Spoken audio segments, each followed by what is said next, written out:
Wasn't it John? Wow, did I just make this Oh, man like Claire, you know everything. Hold up.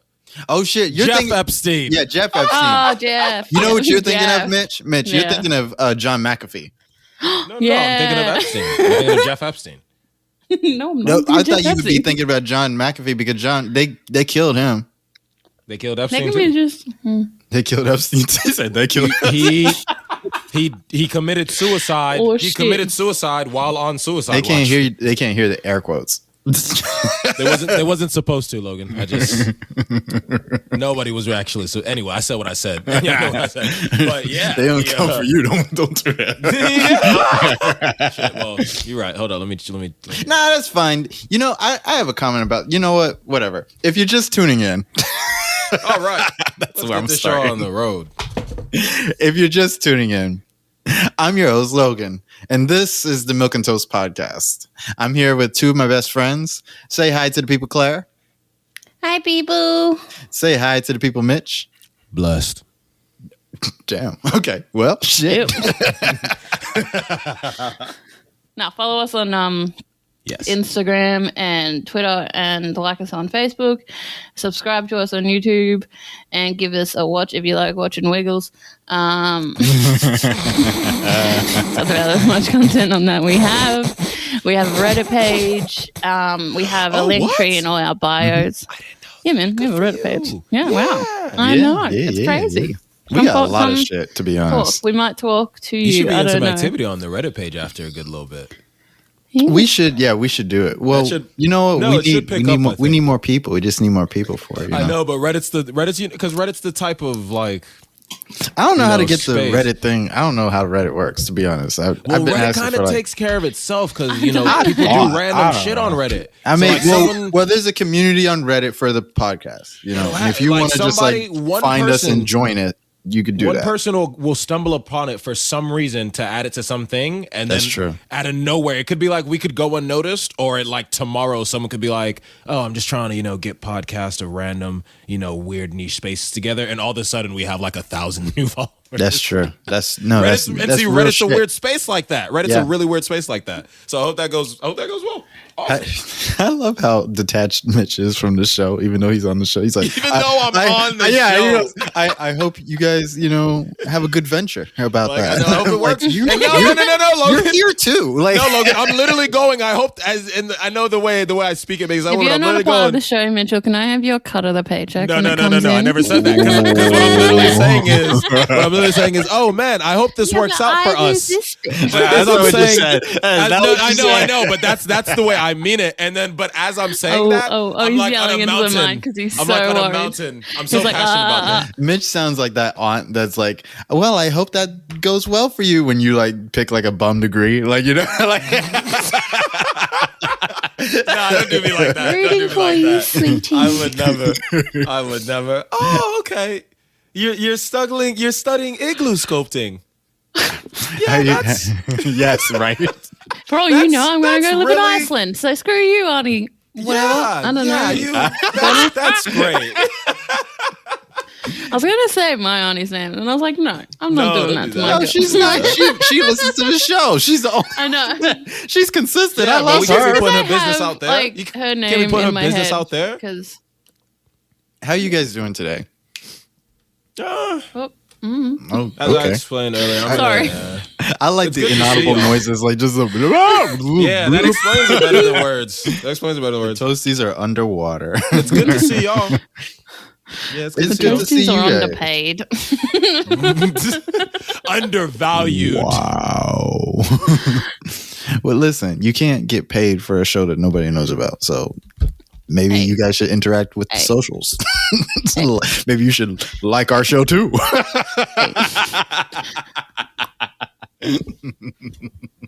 I'm slowly giving you a trickle of followers. Yeah. Okay, we'll see. All right. We'll see. Yeah.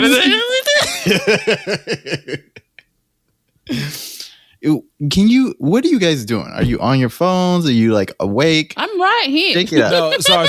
I was just responding to something. But I'm Jesus here, man. Christ. All right, I'm Why here. am I getting in Mitch, are trouble you gonna for have a Mitchell's girlfriend shit? soon? I'm Are you gonna have here, a all girlfriend, right? Mitch? Like, what is I ain't this? rushing no girlfriend, because man. you leave the podcast early. You're texting on the show. Do you have a girl? I'm sorry. I didn't know that was any of your business, Dad. I'm like, are you getting something out of this? Like, come on. Maybe you don't know that. You don't know what I'm doing, how I'm living. I mean, like, I would just excuse that. Back like, his mom real quick. Sorry, if Mitch was, if Mitch was late all the time and he was texting on the podcast and shit, and like we didn't know why, and it was because like he had like a honey on the side, I'd be fine with that. You mean like a harem on the side, which would be great. Oh, you couldn't. This imaginary scenario. You could obviously not. I fucking wish. Mitch, what is the point of this? Mitch, I'd get a harem before you could. Thank you, Mitch. You could not handle a harem. I wouldn't. Are you? No, yo, yeah, you gotta have a firm hand. Listen. Whoa, Claire. Shit.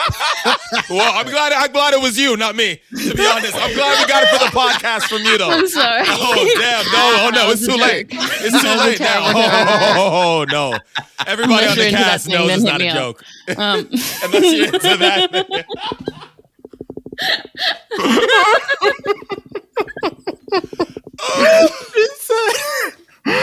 Claire. Oh, Claire gave us that for the podcast. That girl, Logan. Claire. Oh man, she gave all that to the podcast. Oh, it's all the personality. If you guys can see me now, I'm a troll. So, you know. Oh, good for us. Good. Good. So why do you go? What? Oh, yes. Yes. Excuse me, my fam. What? Mitch, what's going on? How big would your harem be if you had a harem? Oh, what? Sorry, I mean, how big would your harem be? Like how many? You know. This is the most. I would say, all I need is a harem about 5. That's not a harem. That's a party. I'd have about 12. Yeah, that's a harem. Because that's not a harem. That's a party. That's what I said. Wow, you sickos. Anyway, because listen, a harem has to be at least more people than there are days in a week. It can't be like yeah. Wow. Okay. Well, you have more days in the week than you have people. Like I wouldn't mind a harem of 9 then. A harem of 9 be just fine. You couldn't do 9. 9 is just fine. You couldn't do 9. 9 is just fine. Are you polyamorous? You polyamorous now? No, not at all. I mean, I'm not gonna say I'd be closed-minded to it, but I'm not looking specifically to get into that. If you were polyamorous, would you be okay with your girl being polyamorous too, or is it just you? Wait, I'm sorry. I'm saying like if you want to have like polyamorous? Yeah. If wouldn't she already be polyamorous if we're in a polyamorous relationship? I mean, she could go along with it. Doesn't mean she's also polyamorous. So we would be monogamous while I'm polyamorous, meaning therefore she's not being monogamous because I'm polyamorous. Wait. What? Logan, which is the embodiment of that meme with all the like weird numbers and shit. The guy just standing there like, what? Well, because I'm saying if she's like, yeah, I'm just looking for a boyfriend and, I want us to be together. Now, her being okay with me being polyamorous is cool and all, but would that technically still be a monogamous relationship for her? No. Well, between you two. Between us two, yeah. But now, technically, I'm polyamorous. So, I mean, even if like... Well, your girlfriend doesn't have to be her girlfriend, too. And see, I'm not even saying that, which is where we could talk about next, but I'm not even saying that. I'm just saying the fact is I'm interacting with all these other women. Now, I may interact with her by herself and try to keep this relationship, but nonetheless, she's going to be having to deal with all the other people I'm dealing with on some level affecting me and maybe having some effect on her. Is that still monogamous? And that wasn't a statement. That's a legit question. Like, what do you think, Claire? Do you think it's still monogamy? Yeah, no. Tough one, ain't it? Mitch has this main. What he's saying is like he has this main girl, right? And whoa. First off, I didn't say anything. And the way you started made me sound like a slut. Polyamory. Polyamory. I love it. So about polyamory. Polyamory. Everyone shut up.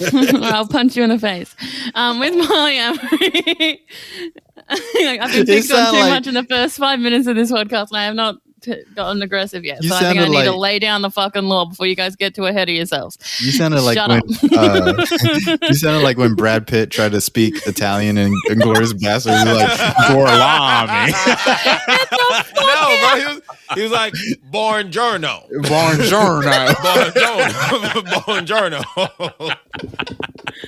Oh, hell no. Okay. Oh, sorry. Anyway, polyamory. Yes, please. I think polyamory is just like what you identify like your relationship as. I don't know.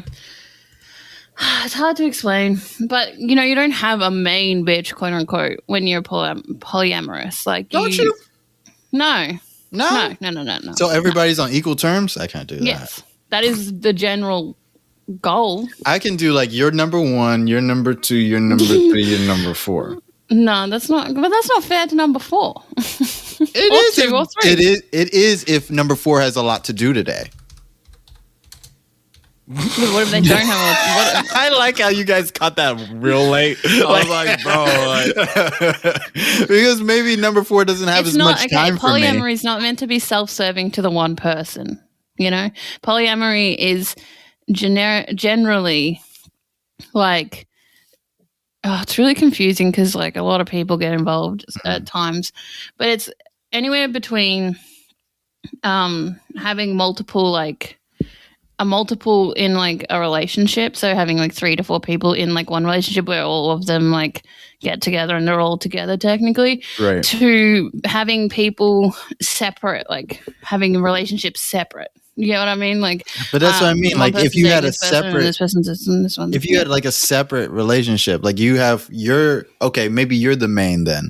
So you're yourself, and then you have another person that you're in a relationship, and you have another person over here that you're in a relationship. It's not that they don't know each other, but they just don't really interact that much. Wait, but hold on real quick, because for me, the real question wasn't even on me, the polyamorous person. It's actually I'm asking on her. I know, but you have to define that part first before I get figure that, out. but it just feels like we're getting onto like the person who's in a relationship rather than the person who wants. Go ahead, Claire. Go ahead. Mm-hmm. Yeah. I was just trying to explain that, you know, the question was, you know, if Mitchell has this girlfriend, is she polyamorous as well?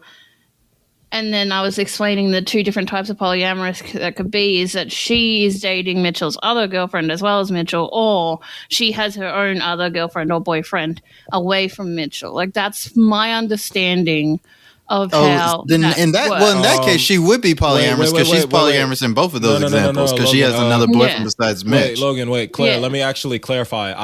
I wasn't saying that she wasn't dating any of the girlfriends. I know. Yeah. I was just using an example. Cool. In my head, this is theoretical. If you do have a girlfriend and I'm actually talking about someone, I'd like to apologize to that person because I'm not saying anything. No. Like, serious?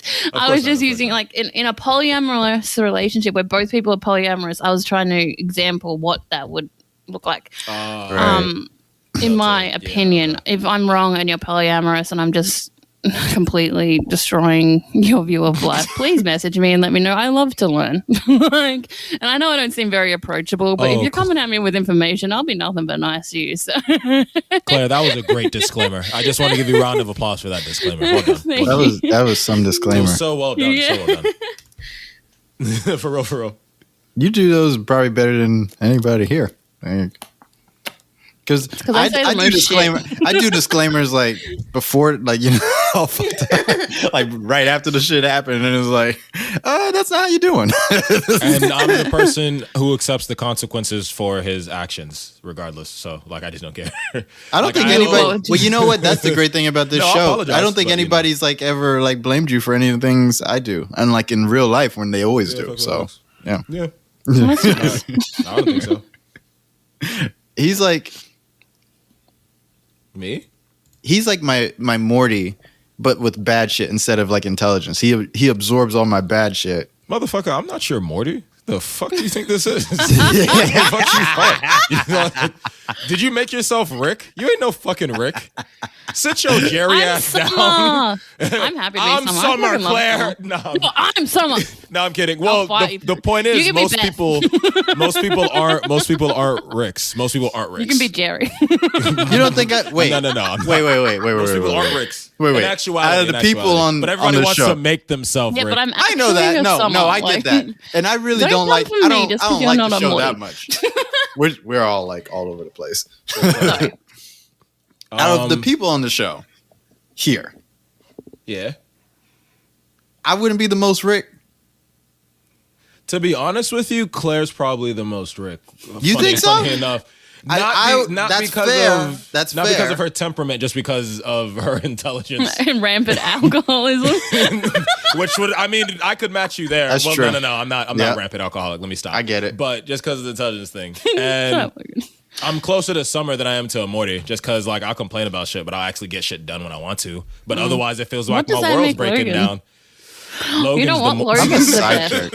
Logan is the best. I'm Beth. This isn't an insult because Beth is actually really super intelligent. No, listen, I have something very important to say. Beth is actually really super. It's not important at all. It's just about Beth. Beth is really super intelligent, but she keeps undermining herself and putting herself into situations where she is actually lower than what she actually deserves to be.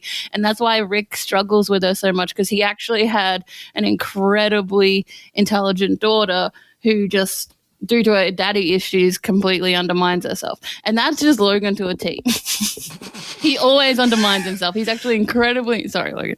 Less daddy issues, but a lot of undermining, yes. Yeah, no, I'm not trying to out anybody's daddy issues. Let's talk about welfare scams. Let's do that. Why don't we talk about welfare scams? You don't want to get into the daddy issues? I'm good.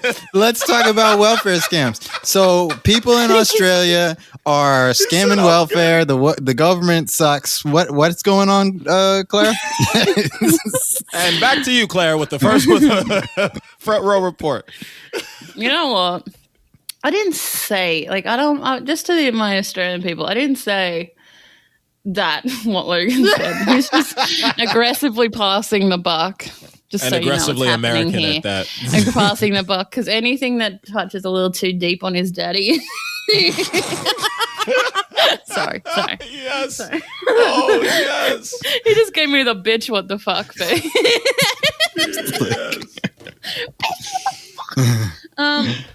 If they could see our faces, oh my god. But yes, welfare scams, shall we? I might have the police called on me because I'm a serial killer. Anyway, so welfare scams, this is what Logan's called it. I was talking to Logan about how in Australia we have a thing called Centrelink, and we have things called like the dole, which is basically like welfare for Australians. And did basically, you say the dole? The dole, DOLE. Yeah. Okay. And this is something that I'm on currently because I'm in the midst of looking for employment. And basically what they do is they set you up with like a job recruiter. They give you like $600 a fortnight and they send you on your way. Like they're like, go find a job. We're giving you this stuff. So that's actually really nice, right? Like I think that's kind of better than most. And, you know, they're trying to help you survive until you can find work.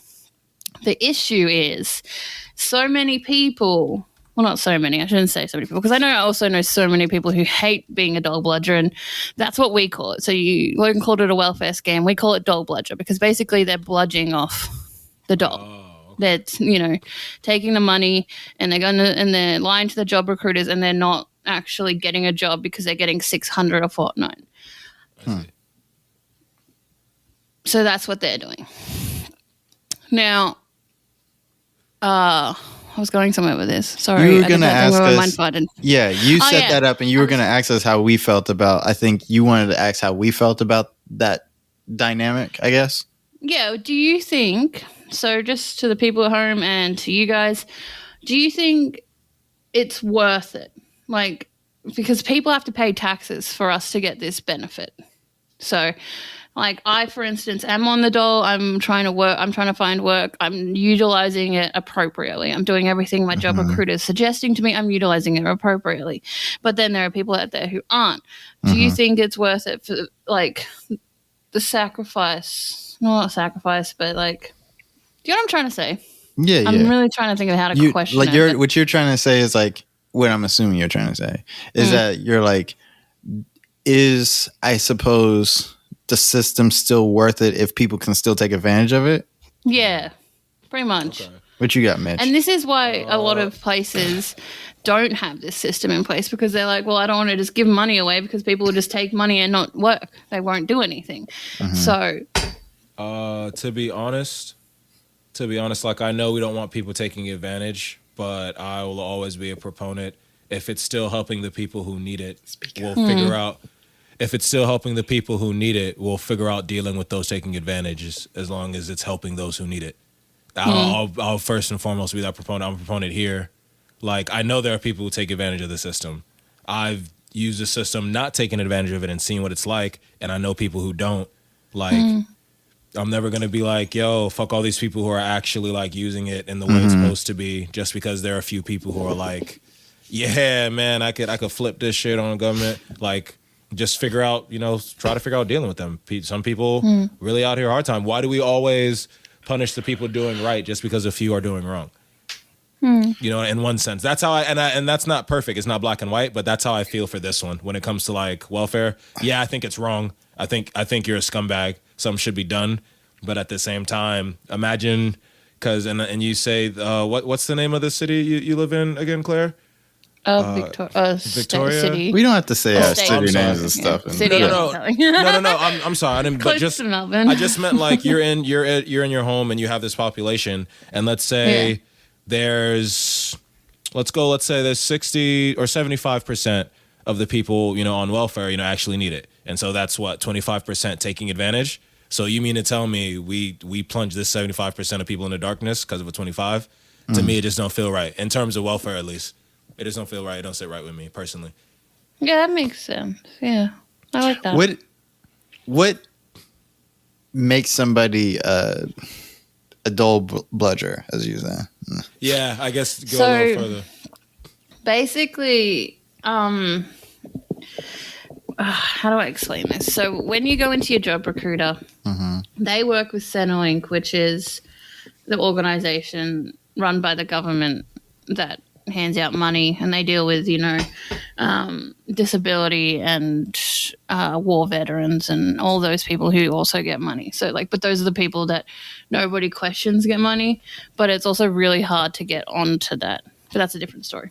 Okay. Not dole bludgers. People on the dole can walk in, fill out a form in 2 minutes, and then get put on this wait list where they get put through because it's not that much of a requirement. Not that much of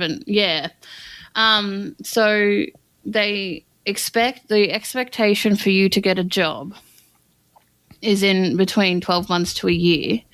And if you don't get a job within the 6 months to a year. Sorry, I said 12 months to a year.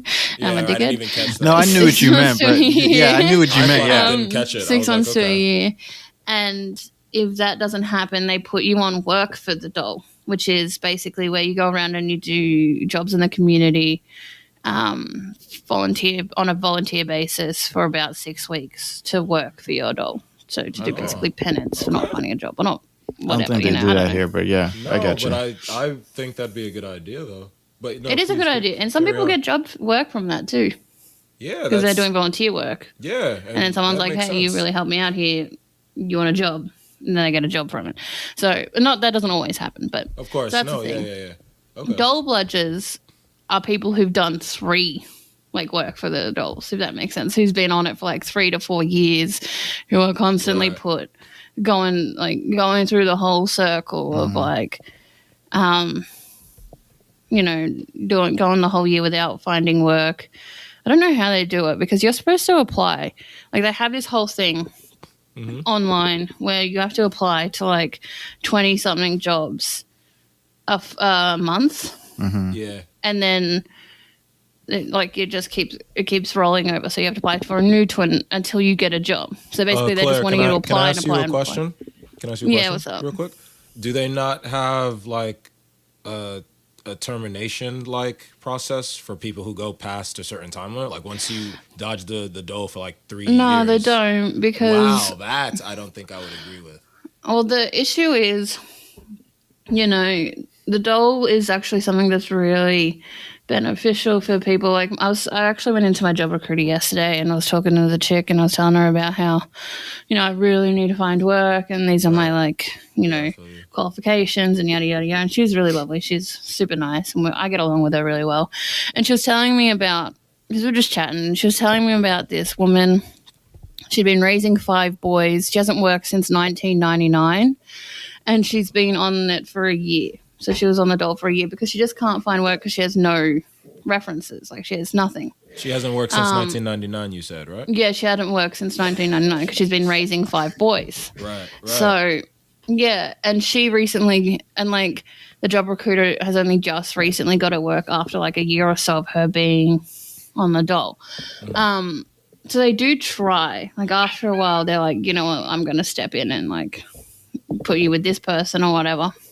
Right. So they do try, and like they understand there are people out there going through like the job recruiters and work for the dole situation, who genuinely just have no references or no experience or like are struggling to get an interview or whatever else. So they don't want to put like them in any lurch.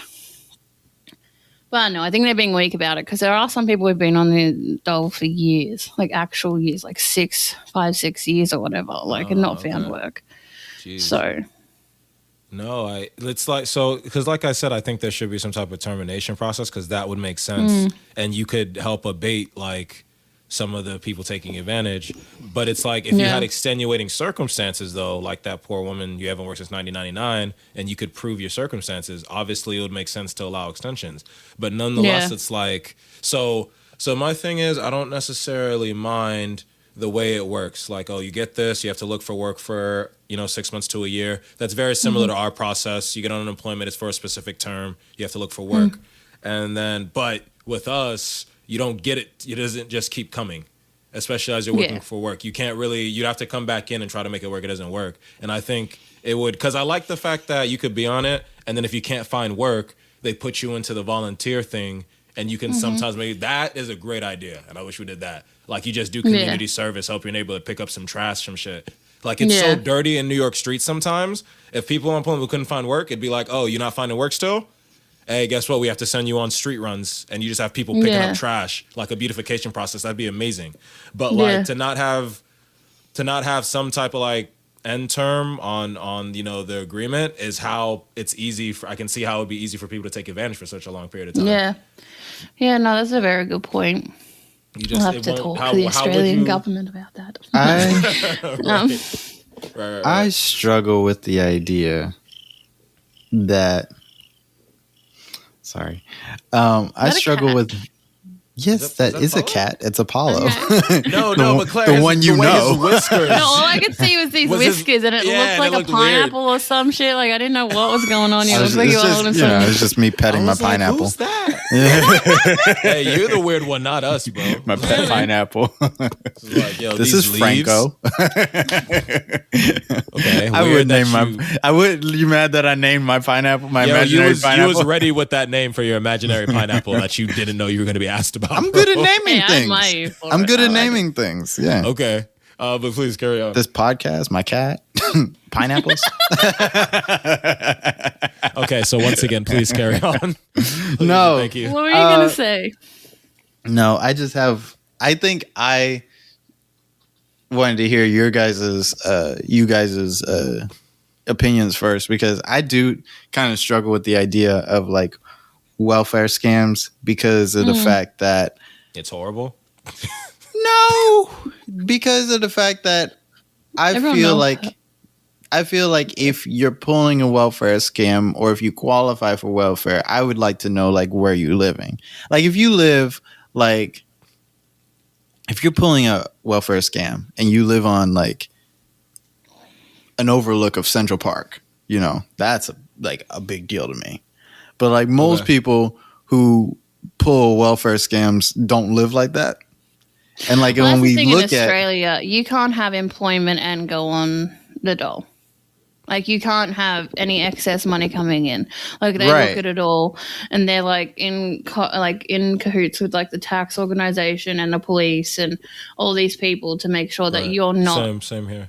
Right. And honestly, you can't really you'd never be able to live in like a apartment overlooking Central Park on $600 or like fortnight, which is $600 over 2 weeks. Yeah. You're not going to be able to. Yeah. Right. Yeah. Logan, I don't necessarily want to make the argument yet, but it's like you said that because you're like overlooking Central Park. Mm-hmm. But see the way renting and stuff works here, that you could dead be if your life just somehow managed to happen that way. You could be in an apartment, but it's not. You're not broke as shit in that apartment. Well, yeah, help. That's if like you've had this apartment for a long time and rent control like caught the apartment, you know. But that's not always the case for people. The way renting laws work sometimes is you can't just immediately boot someone. I know. No, you can't do that either. No, I know that. I know that for New York too. Yeah, if you were just caught up in that 6 months to a year though, and you didn't have shit coming in, but you were just living there. You would have needed welfare to like survive, and that's what I mean. Not to excuse, because I know what you mean. It's just like, what I'm saying is the people. Surprised. It's not like Donald Trump is on welfare, and like people are like, "Why are you on welfare?" You know what I mean? Although, isn't that what bankruptcy kind? Anyway, no, bankruptcy is not welfare. It's not the same thing. It was a bad. It's just like the same thing. Yeah. It's not. Yeah. But you get the joke now. Anyways, I hate you. Anyways, no, what I was saying is that like, I guess maybe what I'm trying to say is I don't worry about welfare scams as much as maybe I should. I don't know, because to me, I don't think they're that big of a deal. I get the idea of somebody like taking advantage of the system. This is me using my bunny air quotes, you know, but like. I feel like, you know, how much are you taking advantage of the system? Like I don't know how the budget is allocated in Australia, but like over here in America, like the budget is allocated between the military and rich people, you know, and then you get everything else. And so it's like, am I really going to be mad about maybe somebody who makes like maybe what's 6 times 12, Mitch? Bro, why would you not fucking ask Claire? She's a smart one. All right.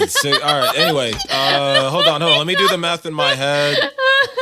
I think 82 or 72. Yeah, 72. Sorry. So 72. I rounded up an extra. Like 72. So that'd be like what, 7,200 a year if you made like 600 on welfare.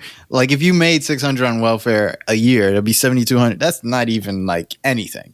You know what I mean? So like if I'm mad about that, and I know that people mix welfares where you could be on food stamps, you can be on rent support, you could be on rent support, you could be on a bunch of different shit, but at the same time, you know, people who are quote unquote mooching off the government are few and far between. It's not like a big dent out of your tax dollars, you know. There's also always money isn't real. You not money's also mad. Sorry. You're right. That's just sorry. That was carry on.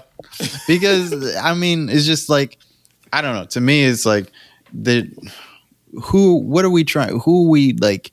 And then like a lot of people, it's good that Claire brought up the point, like, what do we think about, you know, the entire system if this happens throughout the system? Because a lot of people use that as the excuse of, well, this is why we shouldn't have welfare. Yeah, like, no, you know, so like Mitchell's response. Yeah, it's just, I'm sorry. It's not proportional at all. It's really not. And a lot of the time, what you see is when they do try to like actually hone in and figure out who's committing to welfare fraud and doing programs like that within the government, those programs usually cost more than the fraud itself, because you have to pay the people to find out where the fraud is coming from. Most people just trying to get by.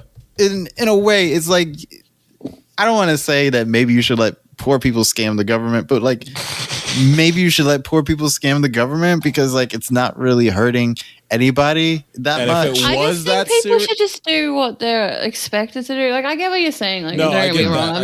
I don't care. Like, I get where that's from. What my bit is just like a little bit different in the sense that, like, in Australia, at the very least, if you just do what you're told, you might just find employment, and then you'll have money, like more money than what you're getting from the government, and then it's not a problem. Like, I feel like it's just laziness. And if you do actually have an issue, like you're mentally unwell or physically unwell, or you got a disability or whatever, then, you know, fight for that, talk about that, talk to your job recruiter and be like, I don't think I'm in the right stream here. But like, you know, the other part of that is that, like, you know, just like how you just brought up, is that a lot of people, they have problems going to work, it'll look like they're lazy and maybe they'll act like they're lazy, but they actually do have like some type of mental problem that can't get diagnosed because they can't go see a doctor. So it looks like they're this lazy person. Logan, you know? Hold on, because I think we've come to a point of difference between America and Australia.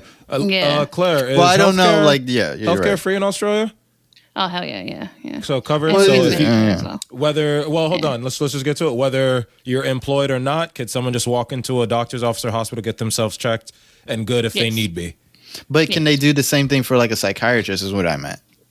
No, but they do that's have. Kind of meant. Let me get to my point, Logan. Right, I was going to say they have things in place, such as doctors can suggest you to specific psychiatrists, which will do like, how lawyers do pro bono and shit. Right. So you can't just walk up to a psychiatrist and be like, cure me for free. But if you go through like a doctor, they might be able to connect you with people or instances. Also, there's a lot of like places like this place called Headspace. Do you guys have Headspace in America? Yeah. Yeah, like Headspace, which like helps the app? People. Yeah, the app. You brought it up. No, it's actually a building with actual counselors and a psychologist and like a clinic. Oh, yeah. Damn. So there's like one.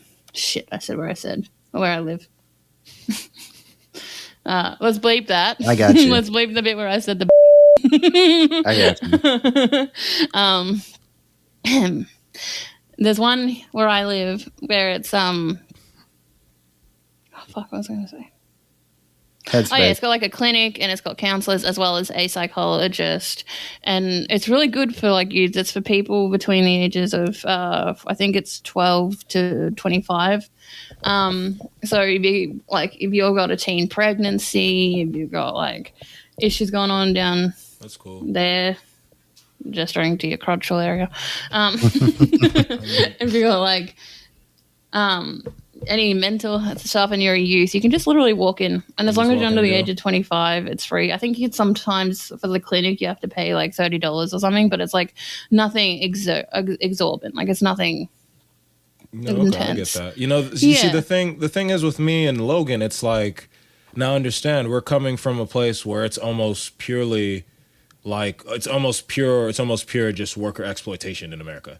Like it's way more complicated. It's a way more complicated subject. Get that. But here and it's just I'm like saying to Australians, don't be lazy when we have the opportunities. We have support.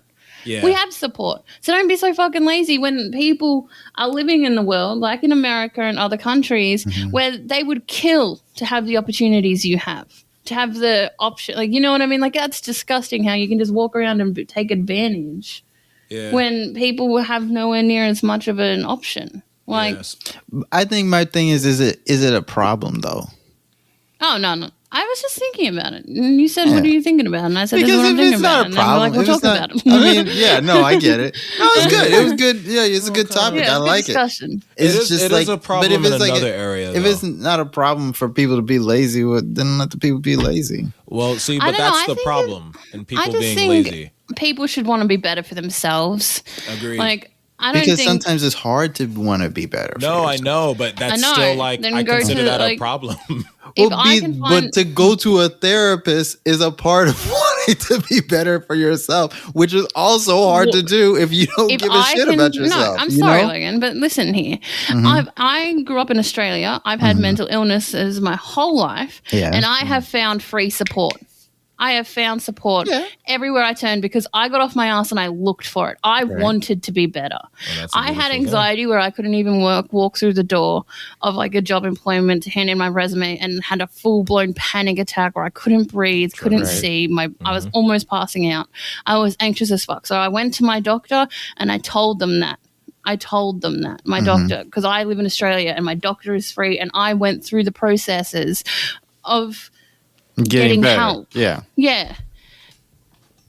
What you're saying, I understand, but at the same time, like, it doesn't hurt anybody if you just want to be a lazy piece of shit. But it's hurting them. It's actually hurting them.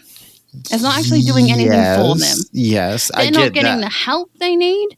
And like, if it's something more severe, like a disability or something, Australia offers. Like, I'm just talking to Australian people specifically. Yeah, I got you. No. Australia offers support for that too. You just need to be able to take the initiative. And if you can't take the initiative, let's say we live in this world, you can't take the initiative. Is there really no one in the world you can talk to? No mother, no brother, no sister, no father, no friend. That's the story for a lot of people, though. Yeah. People be alone. That's what I mean. That's what I mean. Yeah. Then there's services like Anglicare, where you can just walk in homeless off your ass and they will help you. Because I live in Australia and there are services everywhere. Which makes me happy to hear, to be honest. Like, that's why I'm so pissed about it. Because we are so fortunate. You don't have the excuse of like, oh, life is hard, blah, blah, blah. No, I know life is hard. That's why we have this set up for you to help. And it's not like there's not signs in the street. There's not advertisement everywhere. There's not like, there's no way you could, what, are you walking down the street blind? Like, and if you are. I was going to say, because that's there's braille options like along the wall. So. Yeah, but you can't see braille till you feel it as a blind person. Which is literally the case. I felt bad saying that, but it's like, no, you just can't see it. I just feel like if you want help, you can reach out somewhere. Like, if you really want help and if you're really driven to, like, be better, there is options for you to reach out in Australia. Yeah. And that's why I get so shitty. You know? Yeah, it's just pure-blooded laziness. Well, Apollo's coming at you like I am. Apollo's like, yeah, I'm matching the mood. Let's fight. All the redheads are all riled up. Anyway, we can move on because that's been a long subject if you want to. No, but an interesting one though. No, yeah, I get where Claire's coming from. I'm like, why so angry? Obviously, America. Well, no, sorry. It's just like, it'd be like if you're talking about your people and your situation. No, that's different. Yes, American people. Like, yeah, where Logan's coming from start on like, yeah. I'm not even mad at like American poor people when they do shit like that. You heard the other episode when me and Mitch talked about it. Yeah, no, it's worker exploitation. Like the thing where Logan's coming from is like, because what Logan was basically saying is like, oh, if for us, it's like, oh, if you commit like unemployment scams and frauds, like, is you good? Yeah, are you good anyways? Because you're probably not. I get where Claire's coming from too, because she's like, we have all these services applied to us, and we have like there's all this stuff that's going on. But I'm talking like the conversation is about like poor people, and poor people usually have problems. Like poor people have problems. We also have a homeless population and stuff. That's why it's good you have all those services and you have all that for them. But they're still going to be who they are. Like, people are still how they are. Like, I think it's better that you have those services than not. If like we was going back to the original question, even if all those services are still there and like even if people are still taking advantage of like one end or the other, I'd rather know, like if I was an Australian, maybe I'm just like, you know, pontificating here, but I'd rather know that somebody's still getting whatever. I use the wrong word like all the time. You guys never stop me. It wasn't necessarily. No, was it the right word? That was a big one. Pontificating is the correct word. Surprised you used it. I used in perpetuity wrong last episode. I think nobody stopped me. But it sounded so legit. I was like, did. It just flowed whatever I was talking about. Carry on. I do that all the time. I should stop doing that. And that was SAT words with Logan. I like big words. Anyways. Yeah, you do. Anyways, what I was trying to say is, can you stop, please? This is what I was trying to do last time because. With the WD-40? No, it's not WD-40. It's a duster. It's an electronic duster. He said with the WD-40. I was like, what's wrong with you? Anyway. Mitch is secretly an old black man in his like body. Like, with the WD-40, you don't spray that can with the WD-40. Yes. I hope to God there's just an older black man in my chest just being like, every time I fuck up, just be like, come on, young blood. Yeah, what you doing out here, young buck? Just in my chest, and that's what keeps me going through. Like, damn, I got to put myself up with my bootstraps. Anyway, just to wrap on what I was trying to say, it's just that I just think that, you know, I'd rather live in a place where these services were offered to people and people were still shitty than to live in a place where these services weren't offered to people and people had to scam their way into the service just to get like a quarter of the help anyways. I agree. Like I can get that. Yeah, because I think people are going to be shitty regardless. It doesn't really matter what money you give them or don't give them. That's whole just how people are. Just with Australian people, they're sitting there sobbing about how they're mentally ill. Because like the reason I got triggered was when you said was because they say they're mentally ill, so they can't get off the dole or whatever else. And the frustration I had at it was like, sure, you're mentally ill, but if you're, aware of that, you can fix that, and you're just not wanting to, and just say that. Like, just say that. I think don't come at me with a sob story. Well, I think I sympathize with that because I've been a person who is mentally ill and did not want to fix it because it's just fucking scary to do that. I know, but just say that. Just come at me with that. No, that's scary to say. I'm not saying that. Well, on the other side, I'd rather make a joke and be like, this is why I'm not going to therapy. I'm not going to say, hey, guys, you know what? I'm really scared of my inner demons. I'm not saying that out loud. Oh, God. On the other end, I've been a person mentally ill who wanted to do everything they could, but it's hard. You know what I mean? It is still hard. But I mean, but you got to be there first. Acting like I don't know that, though, Logan. Like, I'm not acting like you don't know that. I'm just wondering why you're so upset when you do know that. That's what I'm saying. Because the reason I'm so upset is because I don't have that choice. And maybe it's selfish to be like, if I don't have that choice, you don't get that choice. Like, I get that. I'm self-aware. Like, I understand that I'm not coming from the nicest of places. Right. But I literally watch myself and my partner struggle with mental illness on sometimes the most... Sorry, my eyes are tearing up. Maybe I shouldn't be talking about this. Right. We'll see how we go.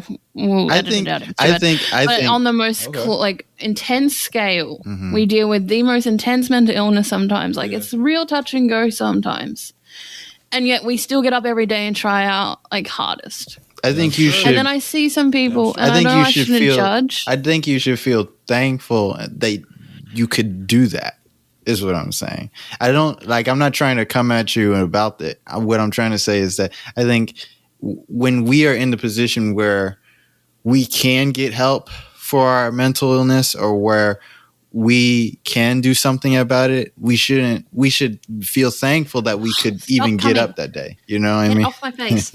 Yeah, sorry. I mean, that's like wrong with I that. feel like I wouldn't be like if I'm struggling with mental illness and you're struggling with mental illness, I can't. Because I'm a little further along than you are, I can't get mad at you because you're not where I'm at about it. And that's all I was trying to say about the whole thing. I know. And I get that it could be frustrating to see, but at the same time, that's all that is, is that, yeah. Like I grew up with parents who had mental illnesses, and that was hell on earth. I have mental illnesses myself. My sister has a pretty severe mental illness. My partner has a mental illness.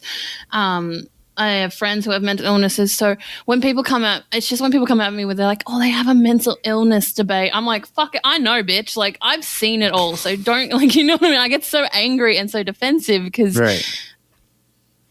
What was my job profession choice? Where am I coming from? Like, I know what it is. Well, we're only like on our personal scale. We're only responsible for ourselves, Yeah. So you can't. Yeah, like that's what I mean. That you can't get mad at everybody else. Yeah.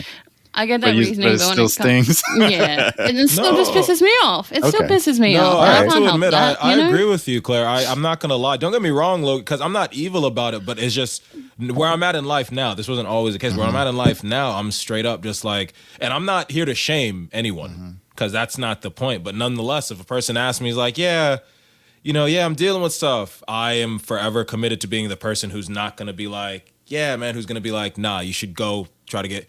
Like, come on, man, chill. No, I'm the person who's going to tell you that every time. I'm no longer committed to anything but you bettering yourself, doing better for you, for this world. That is all. Everything else is the toxic, negative I mean, it's sin in one sense, if you want to look at it from a religious viewpoint, but negative energy, if you want to look at it from another viewpoint. It does, but that's where I'm at. I don't think it's a sin. No. That's not what I'm saying. I'm just saying that negative energy that is on our being that causes us to act this way. I just look at it to that level, and I'm committed to. Okay, I love when Mitchell makes me sound better. Like it's not just about you. That's like, I live in America. You know what I mean? I love when I come in with like emotion and people are like, oh, that was intense, and then Mitchell's like, you know what, it's a sin, and everyone's intense. like, okay, it wasn't intense at all.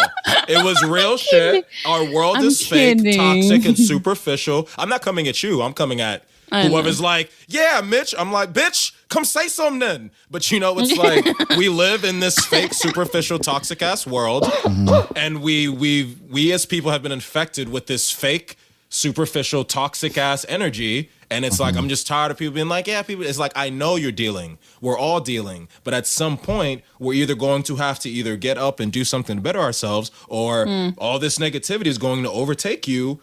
And is that what you really want at the end of the day? Do you really want that? I don't think anybody really wants that. You know what I'm saying? That's just me, though. That's just my personal perspective. Sorry, yeah. I just never know when you finish talking. Like, it's not anything personal. I'm not trying to interrupt you. I just don't know when you're finished. Yeah. No, I get it. The answer is never. That's the answer. Someone's jealous, okay? You can just say you're jealous. I was just going to say, just to wrap it up, if you guys want to say anything else. Sure, go ahead. You have the last word. I just want to say, I understand that, like, people have issues and stuff, and even though I believe they need to better themselves, like, I understand that's not my place to say. I guess that's why I just wanted to open a discussion, because, like, sometimes I think about stuff, and this show is sort of like therapy for me, in the sense where it's like being able to get stuff off your chest and like get other people's opinions to be able to get that, like, point of view, you know? Yeah. So I mean, no, that's good. That's great. We're coming from personal place. It's not like we were making, a blanket statement as a fact. It's just that's how we feel. Like, and that's how I feel about it, man. I'm tired of just there were some like I'm tired of letting us just fall into these detrimental cycles. Like, have y'all seen lift each other up? Have y'all seen Loki yet? Yeah, I started watching it. No. I am going to go for a 2-minute break though to get some more water, but I'll be back. Oh shit! I was just about to ask. You guys but I'll talk about Loki if you want to. I really don't care. I'll wait till you come back. Damn. How do you feel about it? It's not right now. It's not my personal favorite. Tom Hiddleston, I think, is great and all, and then Owen Wilson's in there too, so it's nice. And then what's her name? I think it's Wunmi Mosaku. Did you ever see His House? She was in His House. Did you see it's great film. I might be saying it wrong. It's Our House or His House, but she was in it. Phenomenal actress. Like, have you seen Lovecraft Country? Yeah, I know who you're talking about now. Yeah. Ruby. Beautiful actress. She was the Uncle Tom in that show. I guess technically, right? She really wasn't. She was just out for her. She was like, nah. Lovecraft. Okay, wait, hold on. Lovecraft. Go ahead. What is it? Lovecraft Country? Yeah, Lovecraft. No, it's county. No, it's country. Because like it's country. They say county. They say county in the show, but it's country. Yeah. No, you're right. It is Lovecraft Country. No. I get why you're confused, because I was like, when I was watching the show, they say Lovecraft County all like the whole show, and you're like, is it not? Her name is Wunmi Mosaku, and I'm not sure if I'm even pronouncing that right because I was colonized a long time ago. I love that joke. That's a good one. But moving on. Anyways, you did the laugh. Look at the I've been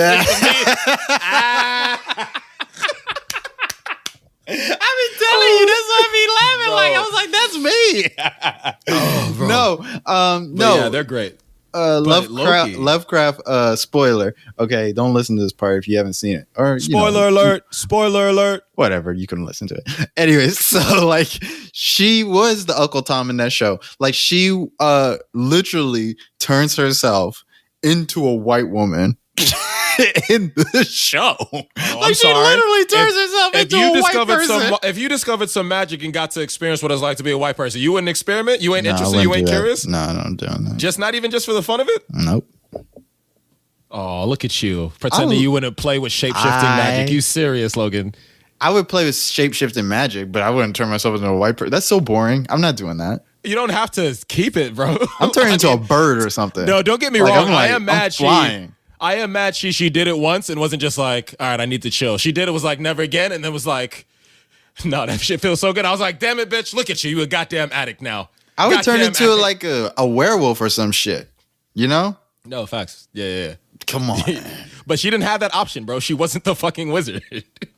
She had a wizard white person lady there. Man, she didn't know what the fuck she was doing, bro. Like, You're right. That girl did not know. Bro? She was just like throwing. She was just throwing stuff at the wall, right? And like white dude comes and hits on her, and she's like, and mind you, she wasn't even surprised. She was like, "Don't act like you're the first white dude." The white dude she turned into, right, was like the creepiest white dude you could ever see. And she's just like, "Yeah, I'll go with him." Like that's how like lost she was. Why was he? Well, I guess when you think of the makeup design, they did kind of give him that inhaled look. He was like staring like this. All right, yeah, we getting distracted. But Loki, it's, don't get me wrong, it's very interesting, but the show hasn't really pulled me in the way WandaVision and Falcon and the Winter Soldier has, not yet. Or I'm not as invested. And so far, it plays as like a Tom Hiddleston, Owen Wilson buddy cop film, and it just now stopped doing that a little bit. But I'm just like, as of now, it's not doing much for me as the others have been doing. It's not bad though. I don't think it's bad, but you know, it was kind of fucked up when I saw her that Naomi, or what is her name? What's her first name? I'm mad you said Naomi. I thought you said Naomi. No, Wunmi. Okay. Wunmi. No, Wunmi Mosaku, spelled Wunmi. Dude, I'm not. Once again, we were colonized twice over because our ancestors direct are Haitian and we're both Americans. So we apologize if we butchered your name, Wunmi. And we apologize to Nigeria. We doing our best here. No, Mosaku. Wunmi, it looks like there aren't many great matches for your search. I got it. Wunmi. Wunmi or whatever. Bro, like, oh my God. You said whatever. Don't do that. Don't do that. I have to stop doing this thing where I internalize who people are on the screen as the real people, because like I do that all the time. Like if I see like an old actor die on screen, I'll be like, isn't he dead? Like I'll be like I am like an 8-year-old. Like I don't realize at all. Like if I see like God forbid Ian McKellen dies in a movie, I will be like, if I see him in public 5 years later, I'll be like, he's still alive. Like I saw John Cleese on Twitter today. I was like, God dang, he's still alive. And I bring that up to say because I was like, I'm totally disrespectful with this woman's name, and I'm very sorry, but it's just because she was in Lovecraft Country and she was like the Uncle Tom in the show, which is why I like why I'm so like disrespectful about it. But then at the same time, this is why I brought it up, is because when I saw her in Loki, right, and she was like the time cop or whatever, and she was like the way she was standing and the way she talking and all this and that, I'm like, there she go again. Like, wow, bro. She's actually like trying to do her job, like. Man, black people can't have nothing, bro. She feel like black cops. You know, that's how she feel a little bit. Man, like she feel like.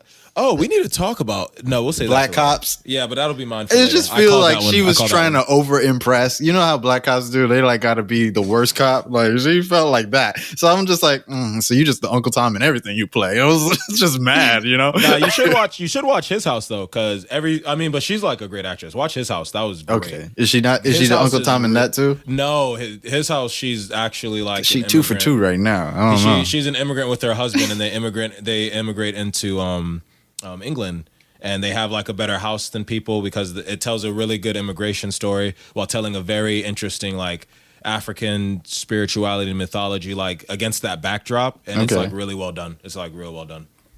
I kind of like Loki right now. I like it. Oh, okay. I just like Loki. I like Tom Hiddleston. Of course, you like Logan. That's because that's who you are. You think I'm Loki? No. You think I'm Loki? I think people have some they have divine energies and essence in them. You know what I'm saying? If people could be gods of certain things. You know, you'd obviously be a god of mischief. Obviously, easily, not even hard to discern from. Obviously, we'd have Claire sitting here as like a god of wisdom, and I'd be on some of course, you. and I'd be on some sun You'd god be a satyr. shit. Like some sun, or I wouldn't even mind being a god of satyrs, but I'd probably be some sun god shit. You know what I'm saying? He wouldn't be a satyr, Claire. I saw your face. See, that's why you're a god of mischief, because you like, yo, I got to give him satyr legs, and it's like, bro, what you mean? I'm sitting here a sun god. You got goat legs now. I wouldn't have any problem being Pan. That would be awesome as fuck. I'm out in these woods at one with nature, having all this power, fucking all the beautiful nymphs. Like either sun god, or god of satyrs. Listen, mix them together. That's me. We good. Point is, you a fucking god of mischief, and you get on everybody's nerves for no reason. No reason. You know that's This is true. This is facts. I was gonna wait for what Claire had to say, and then she was like, "This is true. This is facts." He's putting up the fakest. My mouth is agape and wide because I'm so shocked face. Like he's pretending like any of this is surprising him. But like that was the best part of the show. Spoiler. But like Loki spoiler. Like that was the best part of the show when he was like, they're in the cafeteria and he's like, they wanted to test the theory, and he's like, no, you'll stab me in the back if I like take you there. And then he's like, I would never. He's like, that's the one thing you always do. And then he goes, I'd never do it again. Okay, Claire, we're done. I rest my case. I just rest my fucking case. We're done, Claire. I'm gonna take 2 minutes. I'll grab some water right back. Jesus Christ, you thirsty bitches. You taking your minutes when I went? What? Yeah, I got distracted when I went though. Sorry, I was gone for a little bit longer than I expected to be. Yeah, you drank a whole lake while you was gone. Like, what happened? Oh no, I ended up talking. Yeah. Oh, okay. And then I was like, I gotta get back. When you're just standing in the kitchen and someone's like, hey. And then you're like, oh shit, no, I'm not actually doing anything right now. Like, I gotta go. Why haven't you seen Loki yet? I'm behind on all of that crap. So me and the only thing you have to watch to see Loki, the only thing that really you need to watch to make it make sense is Endgame. Sorry. Yeah. We're just behind on like TV shows. So we watch a lot of TV. Like a lot of TV. And it comes out every year. Like new seasons of it and stuff. And we also watch a lot of anime. So we'll start something and then something new will come out, and we'll start something and something new will come out, and it all comes out around the same time too. So we always, and then new stuff will come out like that we would be interested in, but we haven't seen yet or anything like that. So we just sort of have to finish what we're watching before we get to it. You know what I mean? Mm-hmm. Yeah, and it's like we'll go through our dry spells and stuff of like not a lot of media coming out because it's just not like the media season or whatever. I don't know what it is. But you know what I'm trying to say. Just because we watch so much. And then we also have lives on top of it. So it's like, get into it. That's a lot. Thing. And then a new movie will come out and we'll prioritize that new movie because it only goes for an hour and we can watch it during dinner. So it's like, you know what I mean? Yeah. Yeah, it's just because like I haven't got to it yet. I'll get to it in like 3 months' time and just be like, oh, cool. And like we try and avoid spoilers, like on social media and stuff, but we always get a little bit of a spoiler. But that's just life because we take so long. So I just think like I have a whole problem with media and social media about consuming instantly. I think it's not necessary. I also have a problem with people expecting me to reply instantly as well, like with messages and stuff. I have a problem with that too, yeah. Like if you were talking to me in person, like, or if you were going to call me and stuff, like that never used to be the way. Like there's just such an instant consumerism culture where people want things like immediately, whether it's your attention or like yeah, I feel you. Something to watch or whatever, and like binge culture and stuff. I'm just not for it. Like as much as I do binge TV shows, sometimes we just don't want to watch something all the time. Like sometimes we'll watch one show, like an episode of one show, and then we'll be like, yeah, I don't feel like watching any more of this. We'll watch the other show. You know what I mean? Like we'll just watch it in bits and pieces. That's why we feel like it. That's why no is the most powerful word, because once you like, if you're, I feel like there's yes people and there's no people, and like people don't even know that they're yes people, and people don't even really know if they're no people. But if you like say no to things more often than you say yes, and like you just like fine with that, like you're definitely like a no person. I feel like I'm a no person. Like you can't make me do shit. Like, if you try, like it just it's like I gotta weigh it out for myself first. So like if I just it's not gonna happen. Right. Yeah. I don't know if I could say I'm a no person because like I'm the person's like if you reach out and you're polite and respectful and I can do it, I'm probably already wanting to help you. I'll only say no if I can't. I do have the power to say no, but I don't know if I call myself a no person. Like it's not a yes person and a no person. A yes person doesn't have a problem saying no per se. It's not that you can't say no. Okay. But is that like you see how you said like the person can come to you respectfully and like they'll lay it out real nice and all this and that. Yeah. I'm still saying no. Like it doesn't matter. It doesn't fucking matter. If I can't help them, I'm still also saying no. I was just saying like I don't know if I'd be a no person because like. But that's the thing. Even if I can help them, yeah, I might still say no. I might say no. Yeah. Even if you want.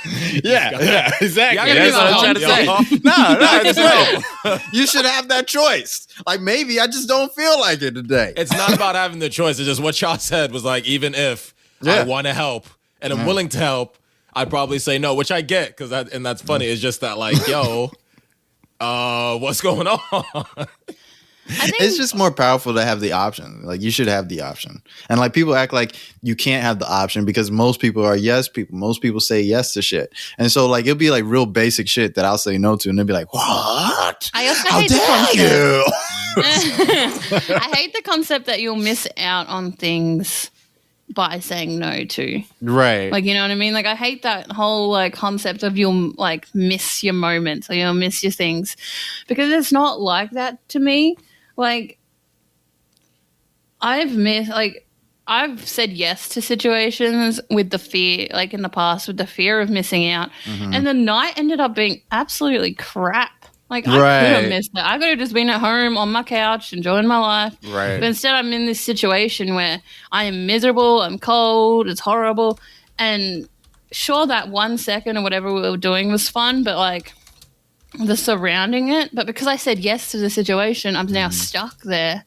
And that whole that's the worst. Yeah.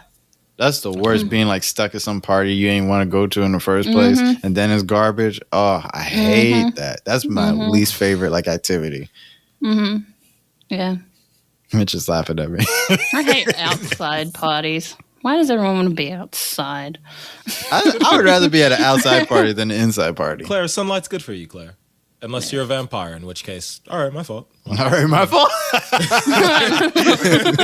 That's Mitch is also polite to mythical creatures. So you mean Mitch? creatures? Have you ever seen What We Do in the Shadows? Oh, I love it. Have you guys seen the TV show? I've been hearing. Yeah, that's what I mean. Isn't that based off the book? Isn't it from the what's that movie series? The one where she has the Golden Compass, isn't it in that same universe, or am I thinking something else? Hell no. This TV show is underrated as fuck. Wait, what was it called again? What We Do in the Shadows. It's about vampires. Yeah. No, I don't think I've checked it out, actually. You should do that. It's amazing. I will. I love vampires. That sounds great. Yeah. And it's got the 3 different like vampire cultures as well. Oh, interesting. It's like so the main funny. ones. Don't get me started on and that. It's got like that guy we were showing. It's got Taika Waititi, who's a Maori, New Zealand Maori director, as well as actor. He did Thor Ragnarok. And then it's got he did Thor Ragnarok, and it's got Jermaine who does. Cole? Who's like Jermaine Clement? You mean? Oh, okay. Yeah, Jermaine Clement. He said Jermaine. I was like Cole from Flight of the Conchords. Yeah, Flight of Conchords. Yeah. That song we showed you. I was trying not to say The Lonely Island because they're also a funny band group or whatever, comedy music people. Oh, I have a question. Yeah. This might be something you might not want to talk about just because it does involve some crap. What do you guys think of Brooklyn Nine-Nine? Oh, okay. I thought you were going to say something more serious. I haven't actually watched enough of the show to really have a strong opinion. I like it, but I haven't. I'm like Mitch. I haven't really watched like that much of it. No, I haven't watched enough of it. It looks like it's like entertaining. The thing it's is, better than The Office. I'll tell you that.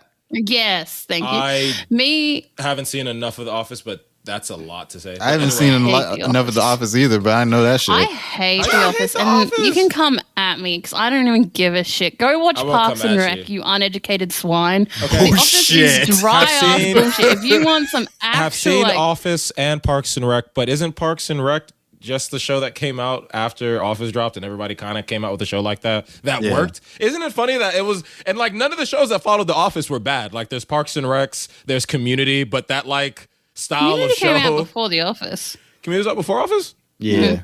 Okay. But still, it's like funny. Yeah. So, but yeah, I've seen both. I think The Office is hilarious with its dry humor. I think Parks and Rec has more character, which is why people like it, and it's more quirky. But The Office it's more not heart. that The different. Office show. isn't It does funny. have more heart. The Office isn't funny, and Oh, you you're have a to damn watch. lie. You have to watch You're a like damn three. lie. No, stop. You have to listen. You're You have a damn lie. to watch like 3 seasons No, of The it's Office just not before your it humor gets then.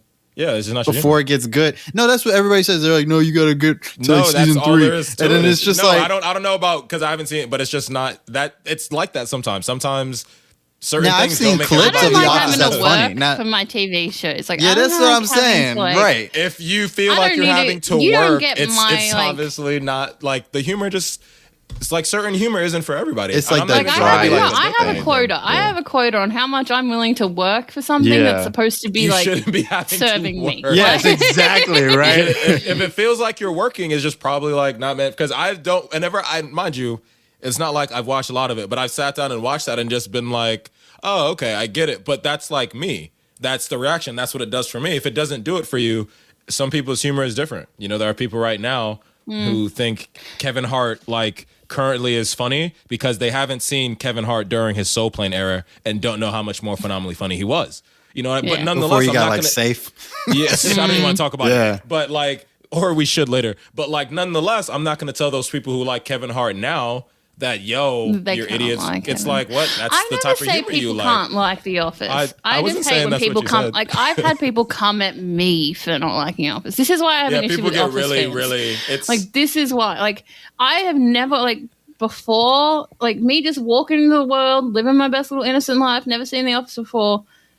Was all like I haven't seen The Office, and people were like, "You need to see The Office. Watch The Office." So I did, yeah. I hate when people overhype shit though. and then I was like, "Oh, I don't like it," and they were like, and they came at me It's in because hordes, they- bitches. because- Like I feel like maybe we like talked the- about this before with I the think toxic fan Office, bases. I think The Office is like the reverse of Game of Thrones, where like it's bad in the beginning, it gets better, and it's like I don't have time for that shit. Like you need to be good first. I don't I mind gave like up if on a Game of show. Thrones. I can give up on you. Like, thank you. See, I Mitch, ain't giving this up is on anything. Mitch. This is what it's I ain't like. giving up to- on anything. Yeah, I know. That's what I was just about to We explain. know. This is what it's like. Yeah, This is I'm the glad difference you know. between a no person and a yes person. You said, "Oh, you said I don't give up on anything." I was like, "We know." Carry on, please. Carry on. I like how he put himself in that box, so that's all he has. Like, he has to yeah, sit that's all. there. I was like, all right, yeah, this is fine. You know, I see this as a complete win. This is fine here. You know, the dog with the fire. It's like, you know, like I'm fine. This is fine. Sips tea. This is fine. Oh my god, aliens are real now. Well, that's a thing. Logan, that's not even something we should bring up. We should literally save that. We should have a discussion. I mean, not we got only a on the whole show aliens. ahead of us. I mean, Exactly. So we got time. But aliens future is real. topic. Let's- No. But I want to You say know, that because we could make that a full thing. I was not just aliens but I being was real. just watching a video where somebody was like, "Aliens are real now. Nobody's freaking out. Why? Why are we Bro, just going with our government- normal day?" The government literally checked off, said, "Yo, we've had information on UFOs and extraterrestrials this entire time." There's a 60 Minutes video where they're interviewing a Navy pilot, and he's like, "Oh yeah, this happens every day over the Atlantic, every day." I'm just like, wait, what? Bro, every another day? topic. You see Yo. aliens every Well, he might have been day? exaggerating. He might have been exaggerating. No, he said this happens every day for the past like 3 years or so that he's been out there. That's crazy. That's fucked up, right? That's crazy. That's crazy. And then see, we could do that, and then we could also do declassified American like government files on some MK Ultra shit and stuff like that. How much all the declassified shit? You could do an entire thing, bro. I don't want to do that. I just want to think about how there's aliens and nobody gives a shit. I know, isn't that crazy? Because the man said for like, he didn't say like for the past couple months every day I seen. He said like for 3 years, for as long as he been flying over the Atlantic. Every day, and like the face he had on when he said it, he was just like he was tired of seeing them. Like he was tired of seeing the alien. I would just Like, be he's just coming like, home. He'd be like, every day, man. Just like every day I see Blippi. I'm just sick and tired of fucking Blippi, man. I'm just trying to buzzing around my plane and shit. But it does beg the question because, you know, here I have the bio versus culture just to make the separation. You know, get in touch with that side of yourself, but also because it's a part of your human nature. You are also still animal, just as much as you are civilized and evolved more in terms of your consciousness than some of the other animals on the planet. Because elephants, dolphins, whales, and shit technically live in. You ask me, they kind of live in a better life, except for elephants getting hunted and shit. But whales out in these open oceans, just chilling, bro. Just whale songs, just chilling, bro. Whales get hunted too. I know, and it makes me really, really mad. And you upset. Went from one fuck poachers, poached fuck poachers. But if it wasn't for the poachers, it wasn't for humans, they would otherwise be having some pretty good lives. Better, you know what I'm saying? But it's like you have to get in touch with yourself on those levels. What's up? See, this is my problem because I see what Mitch is saying. The problem with humans, because I'm probably a problematic human too for this take. Yeah. Because like what I was gonna say was when I was watching the alien thing, right? I was like, they showed the footage of the alien like buzzing around, and they like showed a picture of the alien ship and shit. I'm just like, wait, what the fuck? Wait, I was like, picture, Logan, blurry? Yeah, it's a blurry picture, but it's just like. It's like you're looking at some shit. The imagination, yeah. You're looking at some shit that's just not, you know, supposed to be flying around. Whole time your head cocked. Whole time you're not like, even like scared or surprised. You're just like, what is that? And why is it flying? So you're just looking at this thing, and then so like I'm thinking about it. And I'm like, well, why don't they just shoot it? And it was just like, and I was like, because there are rules. That's not a good idea. Logan, no, also because there's rules of engagement, bro. For an alien? As best as you can, even. But if it's not a person and you say, listen, hey, you give it a warning and then you fucking shoot it down, hey, what if it's yours now? What if they tried and just not telling you that? I don't think they tried. No, I don't think Logan, they tried. You could induce a panic. You know why? Because when they show like the people that they interview, it's a bunch of white dudes. They're like, "This is awesome!" Like it's like, and they're like having a great time about it and everything. It's like, "Woo wee!" Like they're like flying and they're like F-16 and they're like, "Woo wee! Look at it go!" And which I'm could just be like, what they want you to think, so they don't induce panic. Because it's one thing to say aliens exist; it's another thing to say, "Yo, by the way, they exist. We shot at them with all of our best weapons, and it didn't do anything." By the way, so yeah, there's that. But I would wonder why they didn't like shoot back. We're getting into some good places. That's what I want to talk about. That's what I'm trying to get you to. That's what I'm trying to. Hey, you really want to have this? I'm trying to fucking have this conversation. You want to avoid it, you know? I'm not trying to avoid it. I was talking about something else. Damn it! I'm sorry if my head's in like two different places. You are getting the one time in like ever that I want to talk about aliens. I never want to talk about aliens, but because aliens are real now, I want to talk about aliens. Aliens have always been real. You just didn't noob. Acknowledge that. Fucking noob. I'm an alien you and your bigot. Christian I'm an alien bigot. Yeah, I'm saying we was trying to talk about aliens forever. You was all like, man, fuck all That's that not nonsense. Real. bullying people in middle school for being like, yeah, man. But you know, Logan, here's one thing: if stupid. aliens existed, because see, I'm talking about all this, and I just said, yo, bio first and culture. Aliens existed, and they had something to do with our development. You could invert the entire discussion, and then it'd just be straight like culture first, and then technically out of their culture, they created us, So I don't even want to do that because the existence of aliens is like. I think they would try to wipe us out. I think they would try to wipe us out. Everybody does, yet here we still are. Some people think they try to wipe us out. Some people think they try to enslave us. You Some think people like think the aliens? You think the aliens like don't know how to wipe us out? It's possible they could. There's the other, hypothesis that they could be in a similar state to us in terms of like advancement. Like imagine, let's see a planet that was close nearby, maybe Mars or somewhere close enough to like have space travel, but it wasn't super advanced yet. They came out here, got stuck. Yo, that's fucked up. Yo, hey, I'd hate getting stuck here. This is cling yars to base camp. We need resources to get back. Cling yars. We don't have those resources. What if they just sent like the dumb aliens here? Like that's what happened. Like didn't know how to get back. The dumbasses are here. Yo, that's why my communication array is destroyed. Just and my propulsion systems are down. Just 100 Invader Zim's just circling the Atlantic. He's lost every planet. Like, yo, anybody conquered Earth yet? Yo, we keep sending motherfuckers out there, and they just don't come back. I lost 3 ships, dog. I'm good. I don't even like the humans over there. But why are they just like flying around the ocean and shit? Bro, there's still, listen, understand this. So now, if we do want to like say, how you said understand is like it's some real fact shit. Because it is some real fact shit. Because it is some real fact shit. Understand this, like he got the sauce about it. Because I have this knowledge in this power. I just have this understanding. If you're some advanced, we talking about aliens for 5 minutes. All of a sudden, he got the facts. I'm the expert because I'm the expert. Let's be real. So anyway, so we have an advanced species. We have an advanced species coming to the planet, and this planet is still ripe with evolving life. And there could be many purposes. Our oceans, we barely know anything about our oceans. There could be resources that they have that we have here that we don't see the benefit of that could benefit them in a multitude of ways that we can't even see. Like corn means nothing to us. Corn could be everything to them in terms of like fuel or maybe how their biology works. Yes, it turns out that humans can't. What? Why don't they just steal the corn? Maybe they have been crop circles, right? But nah, they just bending it. Bending it. Or maybe they're just taking that corn and leaving bent corn. They're just making it flat. They're not really. It harvesting it. Yeah. But which is to say, like, I don't know, but it's like you never know when someone's surveying an area. Like, one, you probably don't want to be seen if you're trying to have they dumb as shit. Because listen, even if like they was trying to send out some smoke signal by doing a crop circle, we gonna eat that shit later. That's you didn't figure out that we was collecting the crop circle. Like you didn't figure out that your help sign was food. Like they only needed a few moments. Only needed one little signal.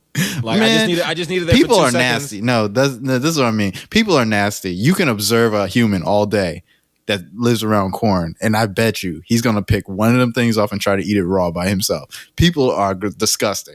So aliens are dumb as shit, if you ask me. Like you flatten a crop circle because you're stuck on Earth. You need to call out for help, and then you didn't notice that like people just fucking like, oh, it's flat. Well, time to eat. Like, but you made the assumption they've made the crop circle to reach out. Because we don't actually know what the crop circle is. I mean, it's a sign that we can't understand, so it's got to be some words or some shit. Or maybe it's a marking for the planet and it's affecting some shit we don't know. Like, you really have no idea, man. It's really complicated. Maybe they just like, making a crop circle and what it really says is like, fuck the police or some shit. Yeah, it's like, like y'all ghetto. That's their graffiti. Like, y'all ghetto is shit. all the teenage aliens hang out in the Midwest to do shit like that. You know what I'm saying? Pets. No, but I mean, all jokes aside, the fact that they finally come out and it's like another just declassified thing, and it's like, yo, so that's shit. Horrible. OET. Like and the thing is, you keep it secret because you don't want to induce panic. At the end of the day, you don't want to cause a panic. But you don't want to have people thinking there is no panic. Obviously, nobody gives a shit. Now, yeah, nobody cares. You care about? But imagine like in the 50s.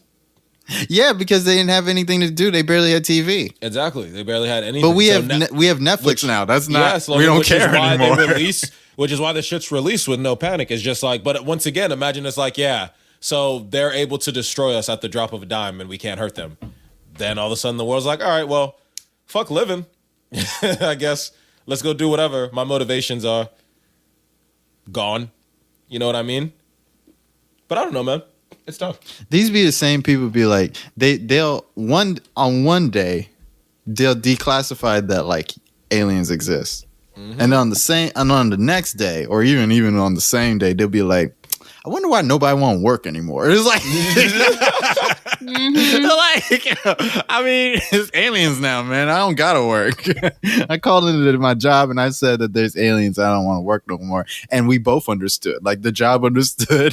And they said, you probably shouldn't be working here anymore. Bro. And then that same day, let me stop. I was just gonna say, just don't do nothing. Earth is ghetto. We gotta get to Bill Cosby. Oh right, fuck! I forgot I brought that up. Well, so I didn't look too much into the story as much because it's hard. The fact is, I will never know anything. You know what I mean? But we heard all the testimonies and everything, and we discovered a really atrocious thing. Mm-hmm. And now apparently he's getting off because of a deal that he had made with the former like yeah, like a technicality, yeah, and it was like, so he'd already like admitted to all of this, and the point was that in doing that, I would be protected from being prosecuted. Oh, and part of that agreement is he can't be prosecuted again now at all. Yeah, because it's double jeopardy. So they fucked up is what happened. Yeah, no, yeah, they majorly fucked up. I don't know how you missed that one, but because like I think the technicality was that, like you said, they made a deal with him that, like, I don't know, whatever testimony he was going to use. Anyways, the testimony he used, in which he basically admitted to doing all the grimy shit that he did, they used that against him, even though at the time that testimony he believed was not going to be used against him, because it was during a deposition in which he was I don't want to say confessing, because that's not the right legal parlance for it. So it's not confessing. He wasn't confessing to the crime, but he was like admitting to it, because it wasn't like he confessed in like actual court that it happened. So like, because of the legalese and because of them not following procedure and basically going against his Fifth Amendment right, they use that testimony as evidence of his wrongdoing in an actual trial. And then they use that to lock him up instead of, it's just so stupid and so fucked up. It's fucked up because I was looking at some of the reactions today, and like, people are upset. And they're rightfully so upset. Right. And I think what's going on right now is that like, people are too upset to even like try to. It doesn't really matter what the logic is at this point. And a lot of people are like, you know, wow, they're letting Bill Cosby go. They're letting him free. This is really fucked up. I don't know if I agree it's fucked up that they're letting him go. I agree that it's fucked up, all the things he's done, but I don't know if I agree it's fucked up if they're letting him go. And I'm going to say, not because I don't think he should be in jail. It's because of the fact that they fucked up and they messed up so wildly that with anybody, you would think that they should let them go. You know, like if somebody like violated anybody's Fifth Amendment right, which is basically, you know, your right not to like, indict yourself, you know what I mean? Yeah. And like, somebody actually like violated that, I can't say that, yeah, they shouldn't have let somebody go on that technicality or whatever, right? I'm not saying that exempts him or that makes him innocent, because it doesn't. And that's what a lot of people were looking at. Like, I saw some people were being like, oh, he's innocent. It's like, calm down. He's not innocent. They didn't exonerate him for anything. They're just letting him go because the prosecutor basically messed up the case. Like, it's basically almost like a mistrial almost. You know what I mean? And so like, I get why people are upset, because this is a horrible person getting free. But I think the focus is wrong, because it's not so much the problem is him getting free, is that I think even from like a feminist argument, I think the problem is the justice system was so lax with the case. It was so negligent, I want to say, with the case that this happened. You know what I mean? Like, it was so negligent to the point where I think they were really trying to get this person to go to jail. Right? They really wanted this one to go to jail. And so they just did whatever the fuck they wanted. And they didn't take any type of extra care or like precaution with the case. And that's, to me, indicative of the same amount of care that they would give most any rape cases anyways. Because that's really the issue here, is that like, when a lot of people are arguing that like, or upset that like, here it is, you let this very high profile rapist go, and now how is anybody supposed to come out after this? I think that's where some of that anger comes from. And I know, like, I think I'm putting words in people's mouths, because what they're really mad about is that he got let out. But I think what I would be more upset about is the fact that is the fact that the people who were prosecuting him didn't give a shit enough to make sure it was done properly, so that he wouldn't. It's like, how'd you miss that? You know what I mean? It wasn't even they missed it. They just did whatever the fuck they wanted on that one. You know? Oh wow. Because that's what that is. It's like, if you knew that you couldn't use his testimony that way, why did you use it? Yeah. That's what I'm saying. So it's like, I get that you were able to like get a confession, quote unquote, but you didn't. Yeah. So it's like, you have to like find another way. I mean, but to be honest, with the testimony, with all the testimony we had from how many women? It was 60, over like 60 women. Over 60 That's women? like enough to like convict somebody. So why did you even need to? That's strange. I mean, yeah, it's I do feel weird on one sense, just in terms of like the legal, because it's so tough for me, because I heard about all this and it was hard at first. I was like, Bill Cosby. I was like, wow, and it's just like, I'm not there. And then you just hear case, testimony after testimony after testimony after testimony, and you're just like, whoa, bro, how could this person do it? And you're like in such a state of disbelief. And then because you also don't want your legal system to just be based, because it's not, because it has to be based on empirical evidence as well, but it's so hard with, cases such as rape, because you can't be there at all or anything. So you really have to like kind of be able to find a way to like build a trust with everyone coming out and get to the truth. And it was just so complicated. And it was so horrible overall. Like every community that could be hurt was just fucking like, what the fuck is going on here? And it just disgusts me. And then everything finally gets in. It's like, oh, there's a final sentence. It's like, okay, well, damn, doesn't matter what I want to do. The system said he goes away. All right, system was right? And then they have this big ass fuck up and he gets let go, and it's like, wait, what? Yeah. What does law and order mean to y'all then? You know what I mean? Like, what are you doing, bro? Because how could you... Oh, and it's like, you honor the rule because, it was done, but it's like, he had all this testimony and we said he was guilty, but you're letting him off on a technicality. Should technicalities exist in law?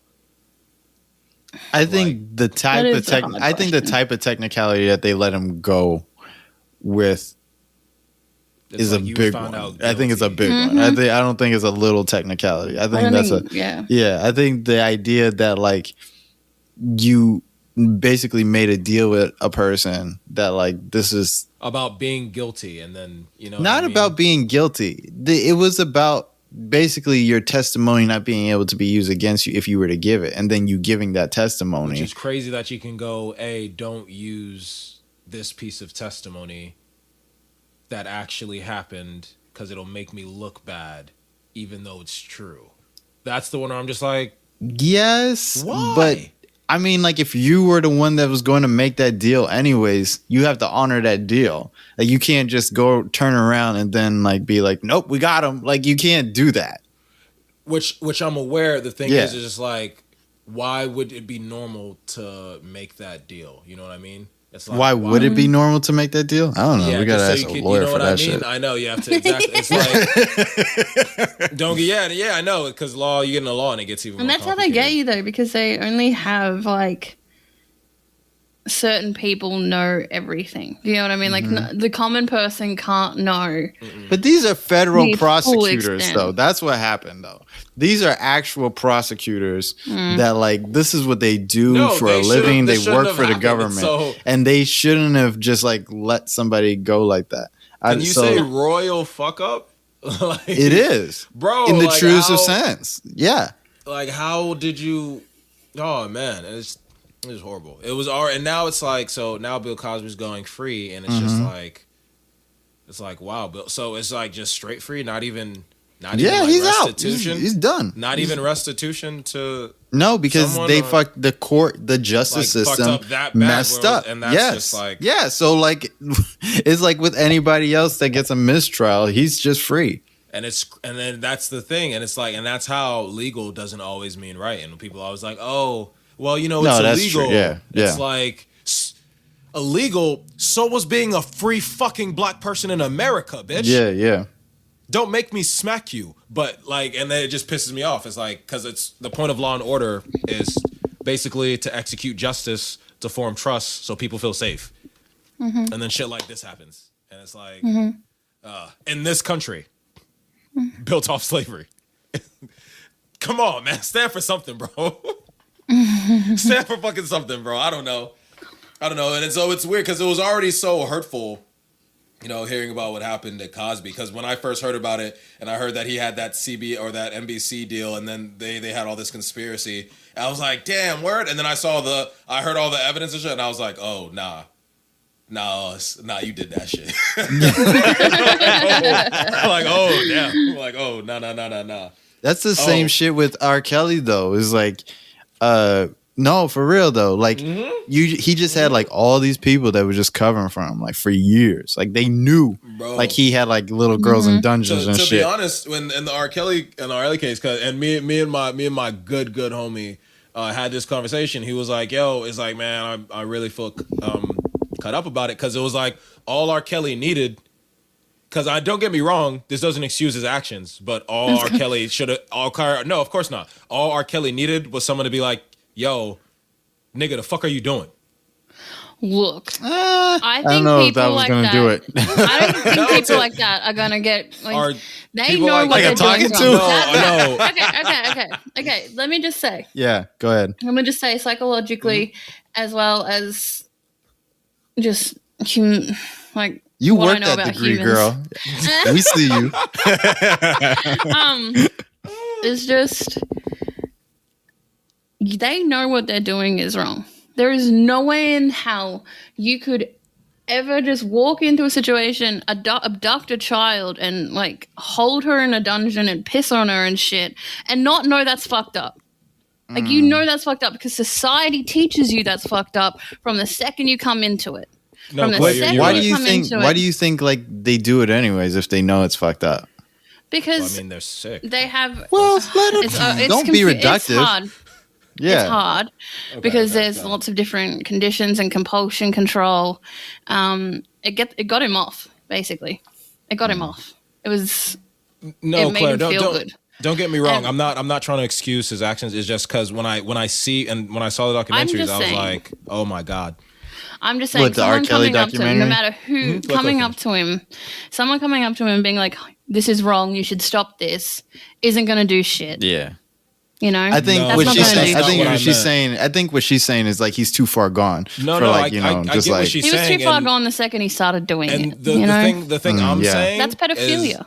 Because I'm literally saying that I really don't think, I think people were just, because once again, you're on this team, you see what's happening.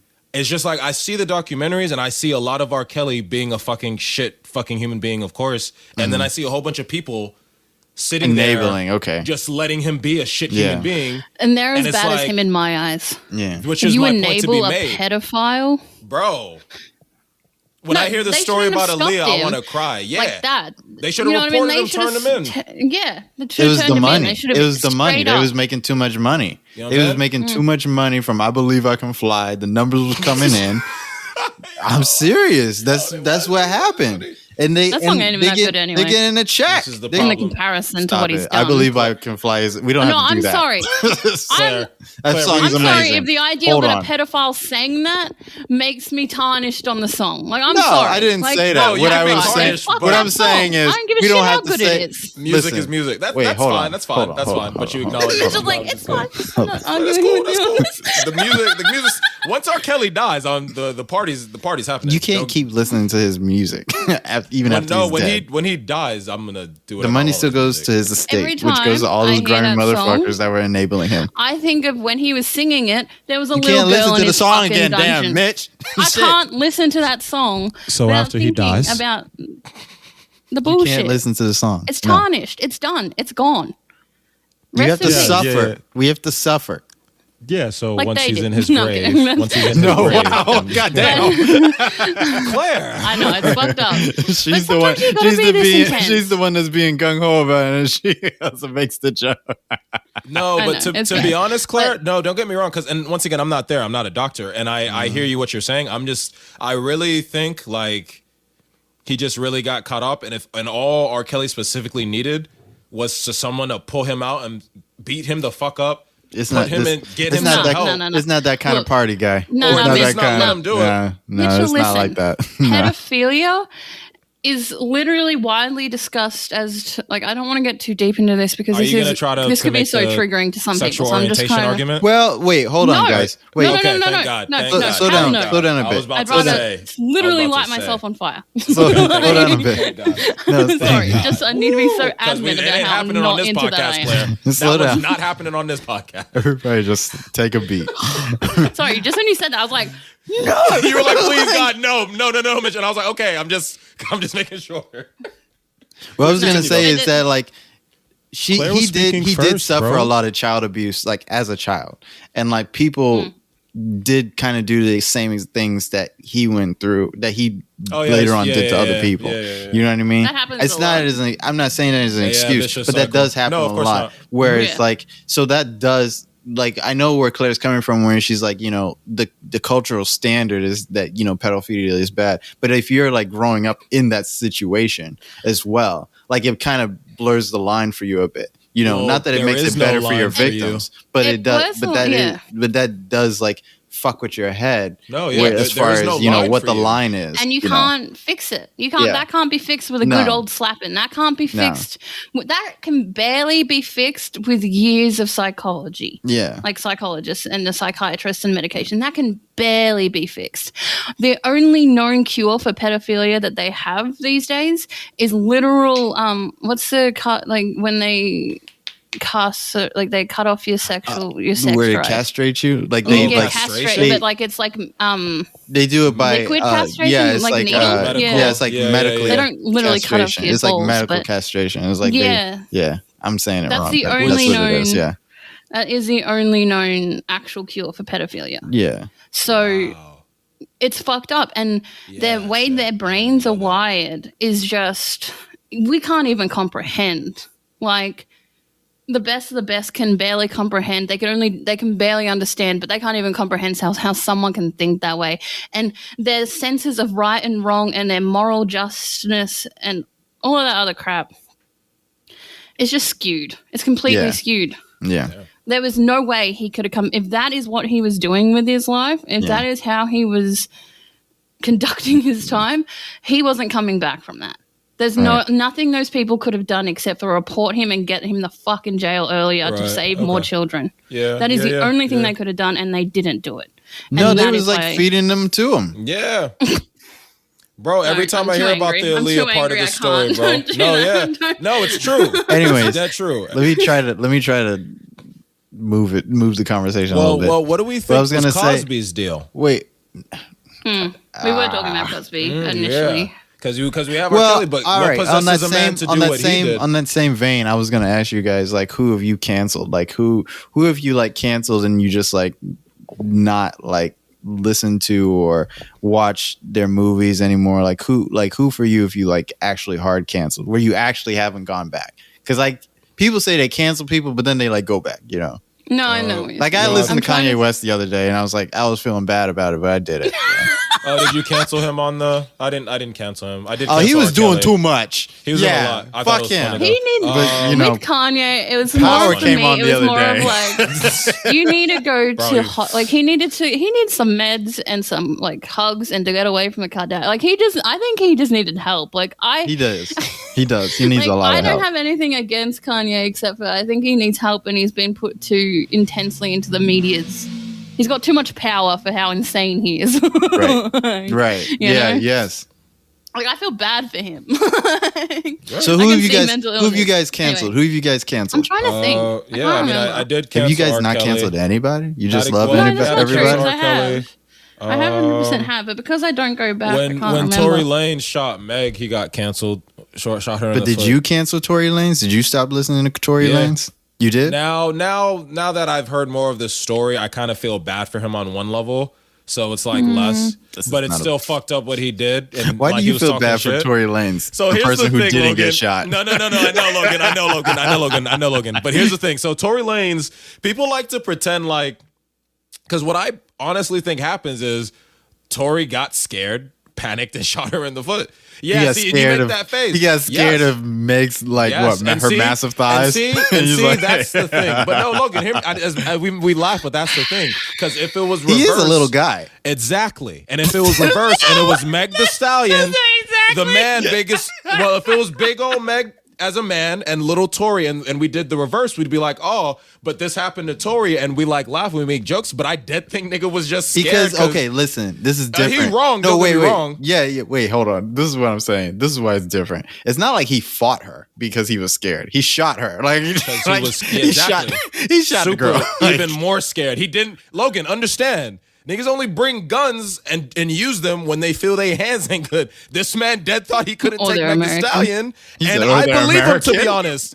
Claire said, "Oh, they're American." Yeah, that's fair. I believe him, to be honest, Logan. Because if you asked me who I would put money on in a fight between Tory and Meg, listen, okay, wait, slow down, because that's not what happened, anyways. He shot her when he was sitting in the backseat of the car. And what happened in the backseat of the car? I believe he shot her and she was in the front seat and he shot her from the back seat. So whatever argument or whatever, like the gun went off or he shot her. For no reason? That's not how I heard the story. Listen, that's what I'm trying to say, Linda. Linda, listen. Linda, listen. That's what I'm trying to say. It was like, how scared was you? You were in the car. Like she got shot in the car. Let me just say it like that. So how fucking scared? I don't know. He seemed like a scary one.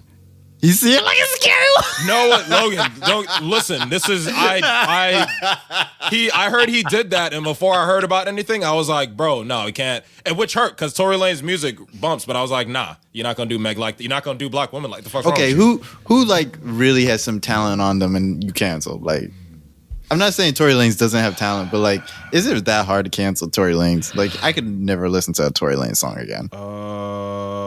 Like, which one hurt? R. Kelly hurt. But right now, that's about it. R. Kelly did hurt. R. Kelly did hurt.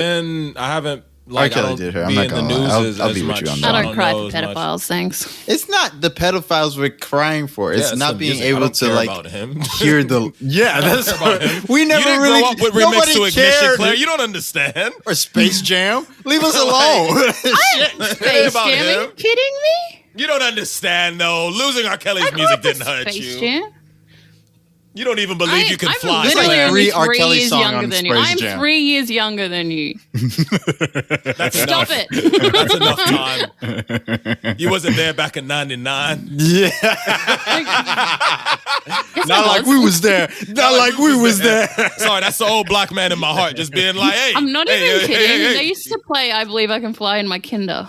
Yes, that used to be the thing. When you think about it, it used to be a thing. Like it was made for children almost. Like, yes, you would take like 30 kindergartners, which is actually more fucked up, and you would make them sing "I Believe I Can Fly." That's what you would do. I know. I can fly. See, I was there. Yeah. I was there. I just black man in me's like, That song is amazing. I'm sorry, he's not amazing. I was there. I don't mean. Do you think you can separate the art from people who like? I do separate the anyway, I don't want to get in a discussion again. I do separate the art from people. So you can listen to "I Believe I Can Fly" then, Claire. No, I'm not listening. No, Claire. I'm listening. Okay. Yeah. Sorry. Fuck, bro. I just explained this. I don't like that song, so no. But which R. Kelly song do you like? Hold up, Remix to Ignition. I don't really like any of his songs. All right. Hold up. I try to get Step in the name. Step in the Name of Love. Step in the Name of love. Any feature he was on with was what's his name? Okay, we gotta stop. Brother. Don't do that. Don't do that. All right, you're right. Yeah. Sorry, but anyway, because we're getting it is likely I have never heard of it. Sorry. But yeah, that one hurt. There was the little bit with Michael Jackson where I didn't know what was happening. But he got like exonerated twice, already. And then you heard about stories being like falsified and testimonies like this. So I was So I was like, I'll leave that alone. I kind of believe Michael Jackson now. Like, I don't believe the guys anymore. Yeah. He's been through a lot. So, and it wasn't that serious. It wasn't. No, enough I don't believe him. I don't believe him anymore. Like they're known as con artists. They're known scammers. Yeah. I don't believe them. That's not why I made the face. I was wanting to make a face because I just don't know. Like I just don't. And I instantly. Well, like how many times? Like Michael Jackson is dead. Okay, he can't defend himself, and they still lose in court. You lose in court to a dead man. Like you didn't. Like come on, I don't know. It must have not have been.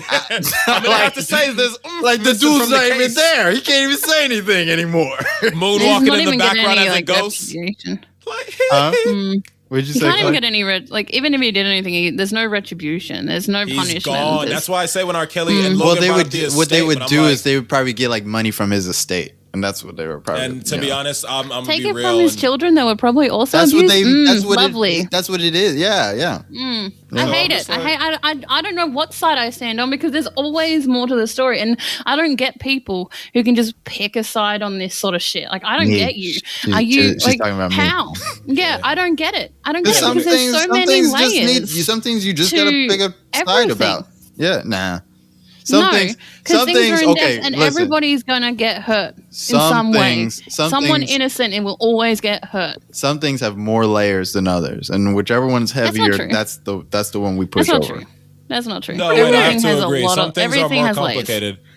No, sure, but some things are more complicated. Everything is complicated. You're just simplifying it to make it easier for yourself to make a decision. No, I don't know. That's what everyone does. They simplify something. They decide. Claire, when have you known me to simplify anything with my neurotic self? But I think there's a vast difference between understanding the inner workings. Oh, you want me to call you out on the pod? Is that what you're saying? Call me. Last time she tried to do that, you said, "Oh, no." I'm not doing it. About to do that because I ain't having this coming up and biting me in the ass in two podcasts. We're all like on top of each other. I'm not doing this. We're all on top of each other right now. Anyways, all I'm gonna say is, Claire, I think there's a difference between understandings like the inner workings of an orange and trying to make rocket fuel to blast a spaceship onto the moon. See where you've gotten. Do you know how many chemicals are in an orange? No, don't get me wrong. There are a lot of chemicals that make up an orange. There is layers to chemicals in an orange. But I don't think there's more layers than the rocket scientists who actually fire the rocket. You know what, Mitch? I'm willing to bet on it. I'll bet on it.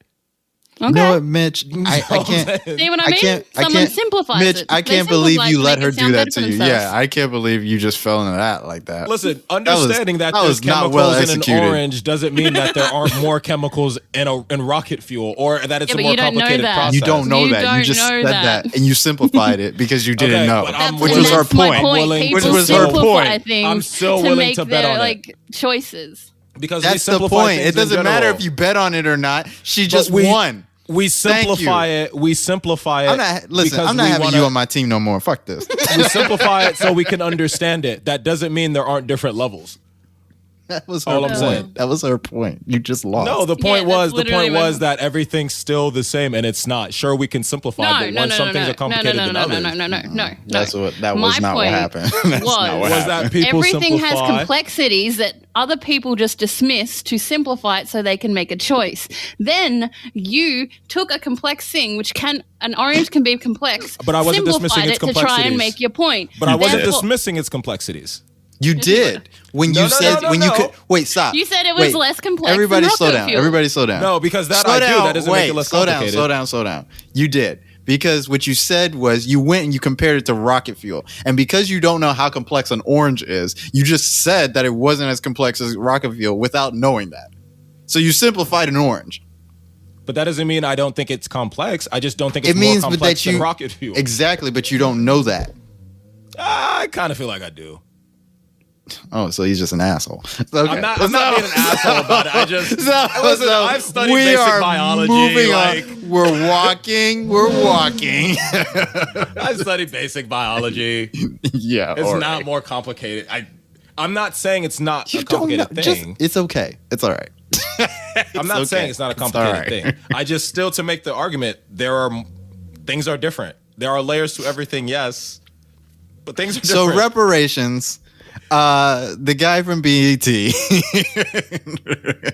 the guy who founded BET said that he wants his reparations check. I'll read what it actually says though. He says it's basically he's America's first black billionaire, by the way. He's the guy that invented like BET. Robert L. Johnson is the name. There wasn't a billionaire before him? A black billionaire, no. I know. Really? No. The creator of BET is the first one. There always has to be a first, Mitchell. And that's what I tried to tell him. That's what I tried to tell him last podcast, and he didn't believe me. I said, "There's always a number one." So there you go. We're not talking about that. I know. I just wanted to wiggle that one in. For some reason, it made me sad that the first black billionaire was like in our modern time, like that we can see him, bro. Like there wasn't a dude back there like getting something from like steel or something. Oh well. Anyway, why would we get anything from steel? A white industry. What are we gonna get from steel? Because one dude who was out there like, yo, I'm gonna make this work for my people out somewhere wasn't making it. Where would he get the steel from? Where would he get the steel from? I mean, hopefully being a free black male, finessing whoever he's got to finesse to make it work. You gonna finesse steel? Sure, why not? Sure, why not? Maybe not in like the 1800s, but maybe in the 1900s. Steel is a lot to finesse. First of all, how are you gonna carry it? To finesse it. Well, I mean, steel was a really, really extra example, and of course I'm exaggerating. I was just hoping there was some like black billionaire who had some like the dude. I'd rather it been the dude who invented the super soaker. Claire. I'd rather that have been the first billionaire than Claire. The dude finessing steel. He's got one beam. He got one beam of steel because that's all he can carry away. Making it work, baby. Making it work. It's like, look, I made $200 today. Yo, listen, I got this one steel bar. I'm gonna take that steel bar. I'm gonna go finesse a bigger carrot so I can get 2 steel bars. I'm gonna finesse those 2 steel bars so I can get bigger carriages and finesse more steel bars. I get the point Mitchell's making. No, it doesn't have to be steel, of course. I'm just like, I'm surprised. I figured there'd be something like the from oldest, whitest industry in America. I know, because the point was to be like, the point was to be like, there wasn't someone back then doing something like, oh damn. No, because they would have got murdered. There was half the time they still were murdered. The first black Oklahoma, Black Wall Street. The first black millionaire was Madam C.J. Walker. And she and that's cool. Yeah, she sold like hair care products and stuff. So we've had millionaires before, but he's the first billionaire. First one to make $1 billion. So that's what that's about. I'd rather it be the super soaker guy. That would have made me happy. Why? I don't know. You got against BT. Goddamn. A lot. He said a lot. Well, he doesn't own it anymore. Do you have any actual issue with the guy? Like, is this coming from a place of he's actually done something? He probably just don't like the network. No, who he is? It's just what the network became.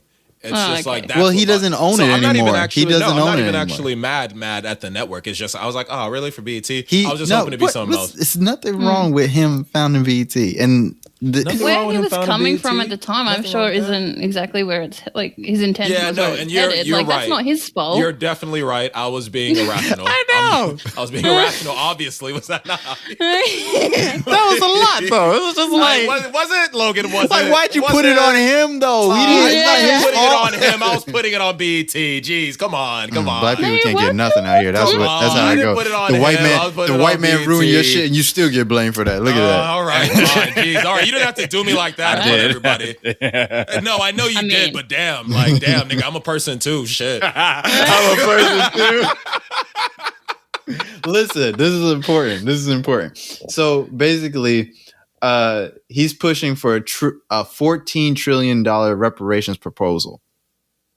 Trillion with a T. I heard what the fuck you said. It says, I'm just reading headlines. Hold emphasis. I'm just reading the headlines and sub headlines. It says the founder of BET. Dramatic flair. You want to have the reparations talk then, Logan? The founder of BET is pushing for a $14 trillion reparations proposal. He says would provide enough to close the giant black-white wealth gap. They're going to kill him. But is he asking for the community or himself? I would have closed the black wealth gap if he's the. It would be funny if he just wanted it for himself. Like, just give me a check for $14 trillion, and I'll make sure it gets to the right place. And it'll be on BET, so black people everywhere will rejoice. And then 2 years later, we'll have shit. So it'll be great. But Logan, hold up, Logan, because I guess we might as well have the reparation talk. Claire, do you get the basic concept of reparations? We don't have to explain it to you, right? You of course get that. Yeah, I have the basics.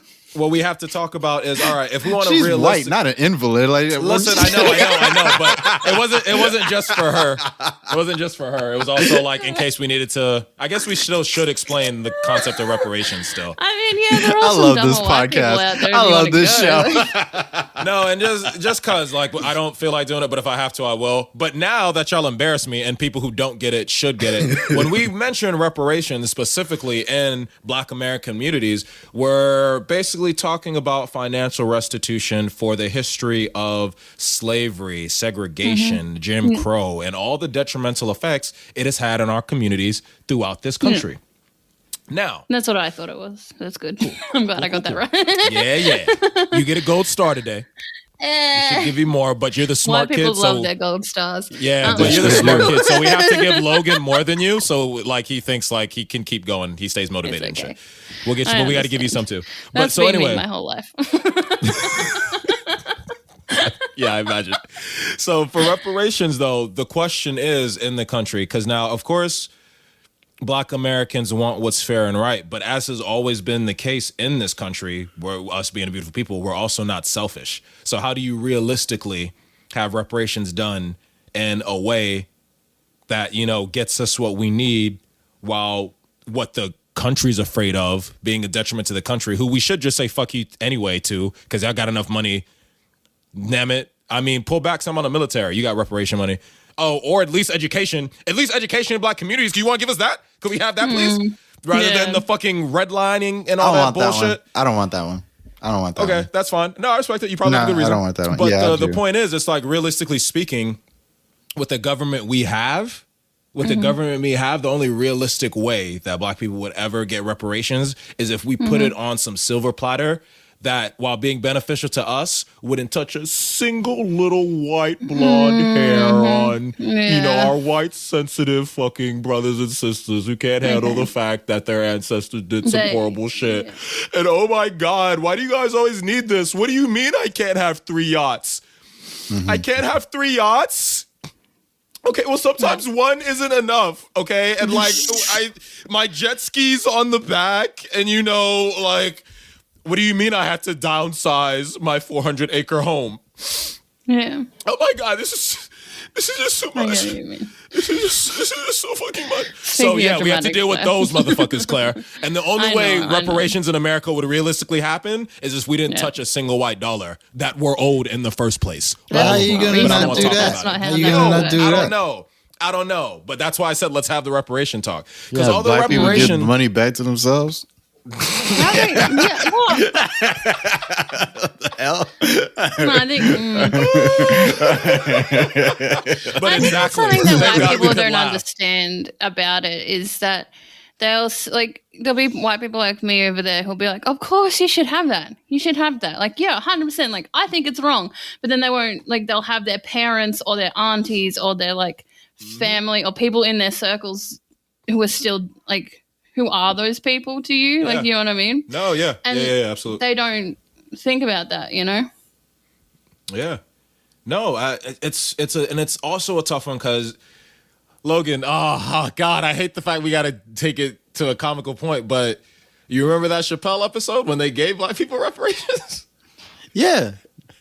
But you know, that's why I think that like it's just like the government checks when they gave the people when they gave us checks it could work in the first place. Way. Is that like everybody got like what $1,400 one day, $1,200 the other day? It's your money. You do whatever you want with it. You know what I mean? Because it's what's due you.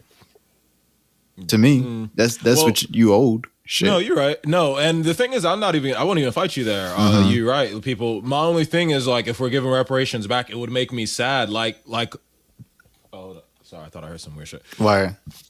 No, I just thought I heard somewhere, but I'm good. It would make me sad if like Tyrone, who had been chilling on the stoop, you know, I don't know why I used Tyrone. I got like $10,000. You know, no, fuck that. Fuck that. No, not Tyrone. It'd be funny if Blake, Black American Blake. Yeah, I said that. Ain't nobody black named Blake.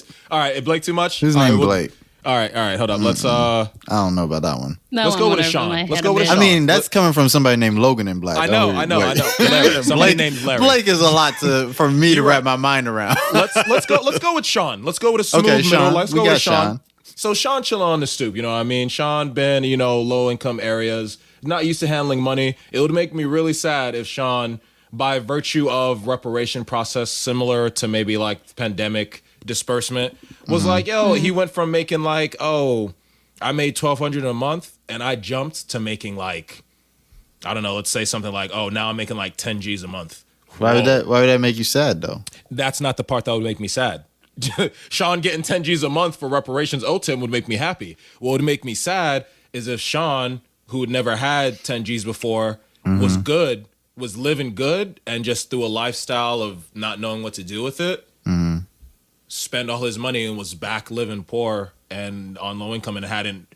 And that's not me saying that's what I think he should do. That would just legit make me sad. I can see where you're coming from. I'm not trying to say I'm in charge. It's just like I would My thing is, give Sean the 10,000 first, and then we'll see. You're right. You know what I mean? No, I'm still gonna give Sean the 10. Don't get it. I don't even mean give him a chance. I mean just give him his fucking money. No, hear me first and foremost, so we can be clear about it. I'd have this discussion with the government, be like, but Mitch, you really think that's gonna happen? So should we give them that money? And in that person's face, hopefully Joe Biden, yes, nigga. Wow, that was a lot. Kamala Harris sitting in the back like, nigga, calm down. Maybe we should send like Logan in to do the discussions. Like, I think you have great ideas. I can't believe you're doing this to me. I know how damn well we can't send Logan. Logan can talk politician. You say what you want about Logan, because I really don't give a shit. But Logan can talk politician. I've said this from day dot. Logan talks politician. You ask him a question and he don't give you no answer. He asks you more questions, and then you end up answering him, and it's just your question is just gone to the Netherlands. Like, I wouldn't do it like that, but my point is, like, I'm like Scorpion, but for questions. Okay, that was weird. So, but no, I would never say not to give them the money, Logan. I would be fighting first and foremost. It's just that would legit make me, and it's not even like I'd be telling. I would just be like, damn, fuck, I failed Sean in a sense. Should I maybe say How do you something? fail Sean? I don't understand how you failed him, though. It's not like really. It's just that's where the sadness is at. I'd be like, dang, yo. I'm not sad about that shit. Because I'm about uplifting my people. No, that's right. My melanated brothers and sisters. Listen, out in the struggle. Everybody gets a $10,000 check that's black. You get a $10,000 check. You get a $10,000 check. If you spend $10,000 within a week, that's on you. Okay. You know what, Logan? Okay. If you that's on you. That shit's on you. I'm sorry. Hit a reparation money, and then to be factual, after that, Black America would legit chill on blaming the government for a lot of shit. Like, I don't know about that. I don't know if they would. No. We can't ever displace the history. Yeah, that's where I was coming from. And we can't ever like discount. I was thinking of my. I feel that we can't discount stupidity either. It's just like we'd be less mad. Like we'd be less mad if. Here's my thing about reparations, right?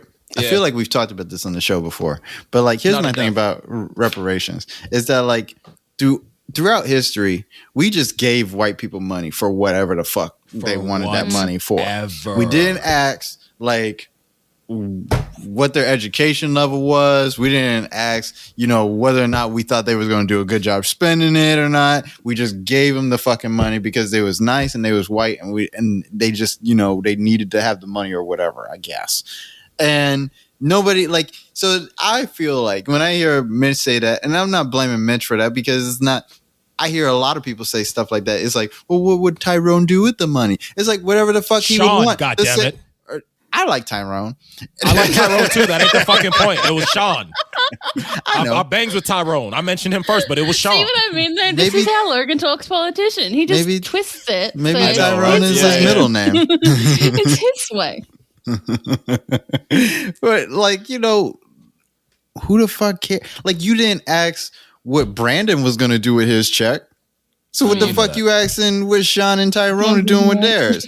Now there's two people. I love it. Yeah. Also, because was Brandon black? Or Brandon was the stereotypical white person we put on the floor, or was Brandon black still as well? No, Brandon's white as fuck. Okay, all right. I should have made Sean Brandon.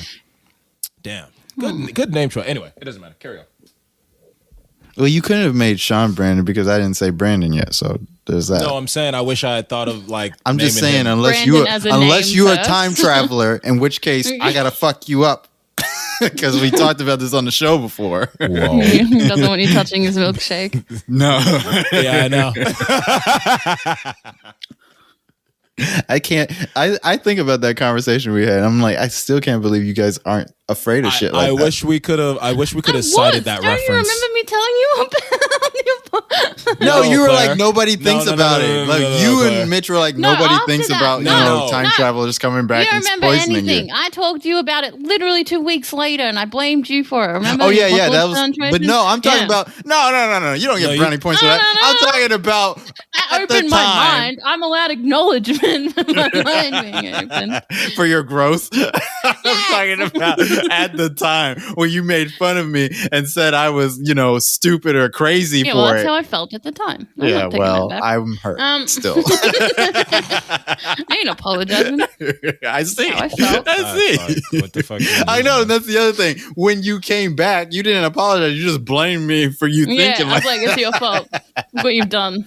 That's a wild thing. I'm more of a person now. It's gross. Like, what is this? In the age of aliens, that's a wild thing to make some fun of somebody for. Like, time travel is not that. Logan, no one was making fun of you for time travel. If time travel was going to exist, we'd already know by now. No one was making fun of him. No, we wouldn't. Travel. We just now found out that aliens exist. Where do you think they're traveling to, Logan? Who, the aliens? No, the time travelers. To the present? Future? Okay, if time travel exists in the future, I will come back and stand behind me and wave at you in 1. You shouldn't do that. Don't do that.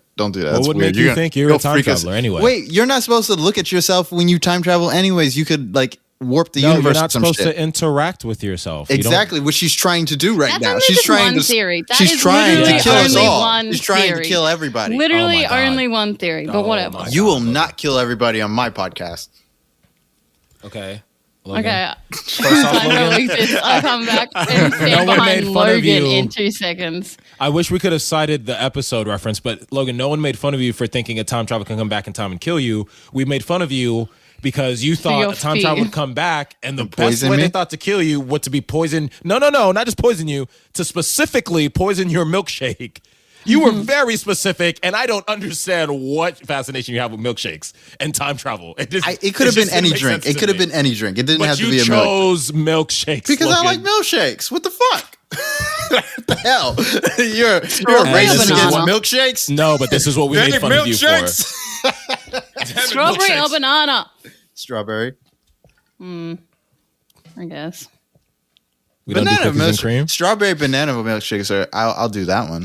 Cookies and cream. Yeah, true. No. Yeah, see, there's choices out here. Cookies and cream is okay. As a milkshake, I don't know. I like it as an ice cream, but not as a milkshake. What is this podcast about? What the fuck? We just went from reparations. We didn't even really finish reparations. We were just on reparations. We were just like, give black people the money, and then we started talking about milkshakes and time travel. Yeah, money, man. I mean, I'm happy with that ideal though. Just give it to them. Well, sell that yacht and weird. fuck off. Yeah, facts. There's not much of discussion. Not my business, I guess. No. I mean, we appreciate you. You don't need a third yacht. Sean, Tyrone, and Brandon. What does the yacht have to do with you anyways? Brandon. It's money that be coming from the government. Yeah, facts. Who pays the taxes to the government, the rich white people, yada, yada, yada. They don't pay taxes. Everybody else. But that's why I don't know why they're stressed about it. Okay. Y'all rich people don't pay taxes? What the hell? No. Some rich people pay less taxes, which I don't understand. They pay not as much. What do you mean it's more complicated than that? I mean, I'm just saying I don't know the actual numbers. They don't pay taxes.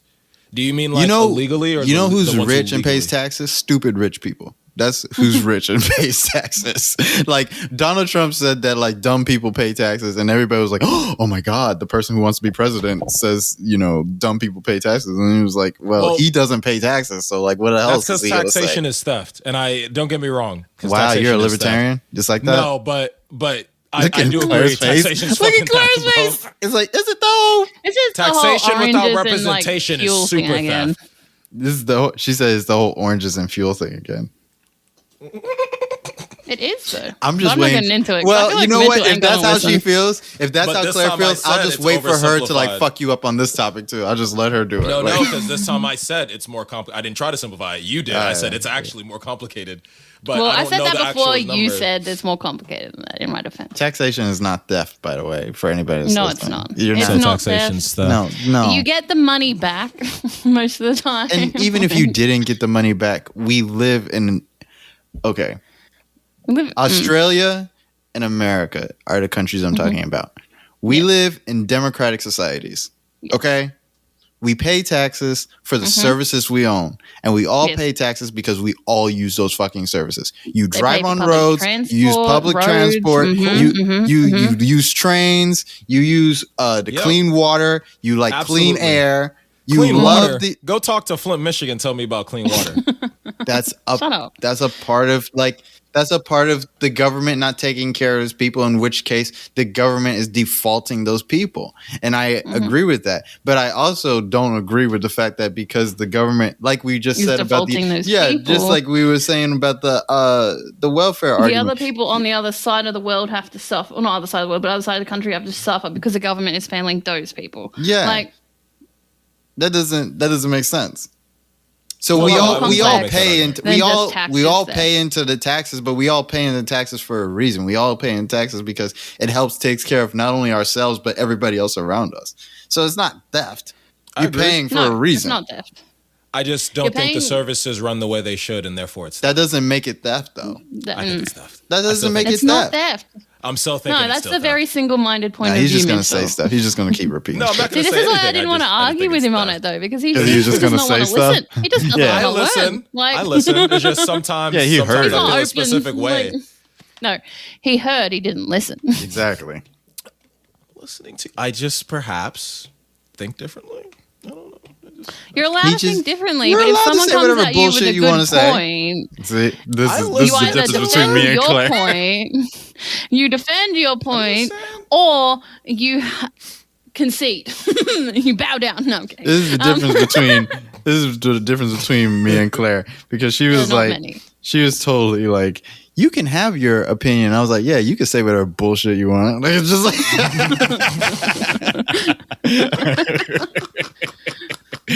That's how learning works, though, because people will come in with opinions, and this is how conversations can be a learning point. Because there's times where you've come in, Mitchell, for instance, and you've had this really good point, and I've had my point, but your point actually fixed my point or changed my point or turned my point to the where it was more your point and you technically won, but I learned something, so technically I'm the winner. Do you know what I'm saying? It's not about winning and losing, guys. It's about... No, it's not. But why are you making it about that? Why are you saying? Why are you refusing to listen to the point? Hey. You know what I'm trying to say? Yeah. Why you want to swim in ignorance, man? Yeah. Shut up. Why don't you want to expand your brain, man? Gain some wrinkles. I'm not going to gain that from. I'm not going to take that from you. Let's go back to the taxing. If you genuinely think it's theft, why do you think it's theft? Yeah, there you go. Why do you think it's theft? If you already know all that other stuff we said. I don't genuinely think it's theft. I just don't. Just repeating it? No, well, on your I was public joking. Platform? Yeah. But I was joking, but it's just like So the way I was joking, but the way our taxation process work feels like that sometimes to me, because I'm like, because you're right, we do pay for these services. I'm about that. Roads, trains, stuff like that. Cool. I live in New York City. You know what I'm saying? I know. Trains, that's what I'm all saying. That. So you know how, and I'm like, cool. And I want to see my taxes working for and benefiting me. And if they're not, I'd at least like to have a reason why. And sometimes it feels like it's just, give us your taxes because we're the government, you're supposed to do that. And then it's like we half-ass getting the service done that we're paying these taxes for. Right. That's my actual point. But that is what it is. There's not much to be done about that. I was just kidding. it is a lot. It is a complicated subject, and it is a lot more complicated than just that. But it's at the same time, it's to be reductive and be like, oh, it's theft is that's a lot. That's a lot to put on taxes that way. Oh my God. You know what I mean? That's so serious. Yeah. Because people say that shit. A lot of people say that, and they say that as a reason why not only should people, or really certain people, shouldn't pay taxes, but also that certain welfare programs shouldn't get funded and things like that. because they don't try to defund like shit they like. They try to defund shit that helps poor people and shit. Yeah, no, but the taxation is theft argument isn't actually per se real, but it begins to feel like that, especially when we live in America with our government being as corrupt as it is. It's like, yo, okay, so yeah, I gave you these taxes, and mind you, Logan, the road in front of my place literally just got paid. Yeah, literally just new. Well, they just did. I'm like, good. I don't think it's enacted yet, but I think they was trying to do like, I think Joe Biden and them are trying to do like a big like infrastructure bill anyways right now. So what they're basically arguing about right now is like how to get that. They're trying to pass like a massive like infrastructure bill where like they'll do like roads and bridges and stuff. But then like one of the arguments I think is also that like Democrats also want to do like childcare and things like that as well. So what they're gonna do is You mean specifically here? Or you're talking about nationally? Nationally. Oh, okay. Yeah. Well, it's like the country. Well, because the federal government, and so yeah. So like that money would be allocated towards the states and stuff. Yeah. Yeah. You would hope. Yeah. This is what's funny about the last time like they allocated money through like something that like I think when they sent us the checks the last time, the bill they signed was that like they would send the states money to help with COVID relief and stuff, but like the states couldn't use it for whatever they wanted. They could only use it for like what the government said they could use it for. And they got like all these like Republican states got upset because what they wanted to use it for was like cutting taxes. Like, so like cutting taxes for rich people so they could look good for their rich donors and stuff. And like the Biden administration was like, no, you can't use the money for that. Bro, it's just so when you say like taxation is theft, that's who's stealing it. Well, I think okay, I get your point when you say like taxation is theft, but it's not. The act of paying taxes itself is not. It was a joke. Oh my god. Yeah. No, I know you hear this statement and you feel like it's just it's just too many people say it for it to be like a joke. Well, you on the political scheme of things, yeah, I get you. Because people get hurt, and I'm just how I am. Anyways. Oh my god, that just happened. But no, that's how I feel about taxes, though. Like, because it's like I obviously think people should see where their taxes are going and coming from. Well, I get that. That's the point of them. I mean, we went to war over taxes with England for a specific reason of just not having the relationship where it's like, yo, this isn't fair, and then somehow repeating the lesson. Well, no, what happened was with England was that's also reductive. They would just like come up in your house and be like, hey, taxes time. like that was different. I realized the scale. Yeah, it should never. Like we got to pay taxes like one time a year. Like and then at the checkout counter through sales tax. Oh, okay. I was about to say. I was one time a year. But it's not like we don't be like the British don't just like come up to your house no more, knock on the door, and be like, yo, run me $50. Like, you sure? Until you that's what happens to you. That's what happens to you. Maybe in my mind and soul. Yeah, see, that's what I thought. That's where it matters the most, Logan. Nah. But yeah, bro, it's just like no. But the serious topic for me is because it's like I look at the country and I'm like, all right, you said we have to tax these things for specific services. I'm all about helping people. That isn't problematic. What's problematic is where's that money you said was supposed to pull up to help people? Well, we have a democratic system of like doing things. And so like that also works against us because like anybody can like become senator or congressman or whatever. Yeah, so it's like regardless. It's not like we don't vote based off of who would do the best things with our taxes. Like, think about that. Like, when we vote based off of, like, who we like more and, like, who looks more presidential and all this other bullshit. Wait, but you're talking about in general or? I mean, like, Americans, like, as a collective. Right. I was like, I don't. Yeah, well, I mean, like, people. Voting is new to me anyway, but. like people vote. Sorry. You know, I know people vote properly and stuff, but I was just saying that like we don't vote. What I was saying, Claire, is we don't vote on people based off of like, you know, who's going to do the best thing with our taxes all the time. Yeah. Well, the other subject there not being said is, other than like not voting off of that, we're also not really educated on who we're voting for as well as we could be.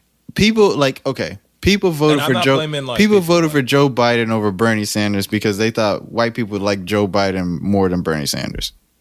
And they was right. They were right, but like, that's not like an argument for like what Joe Biden is going to do with your tax dollars after he's in office. There are bigger things at play. There are bigger things at play because you got to, you know, listen, they're idiots that have to vote too, and we have to appeal to them for some reason. Yeah, you know, I mean, I know the reason why we have to appeal to them, but we do, you know. So it's like, yes, Joe Biden's not a socialist, but like an idiot's not gonna think about that shit. They're gonna think like, I like the way he talked.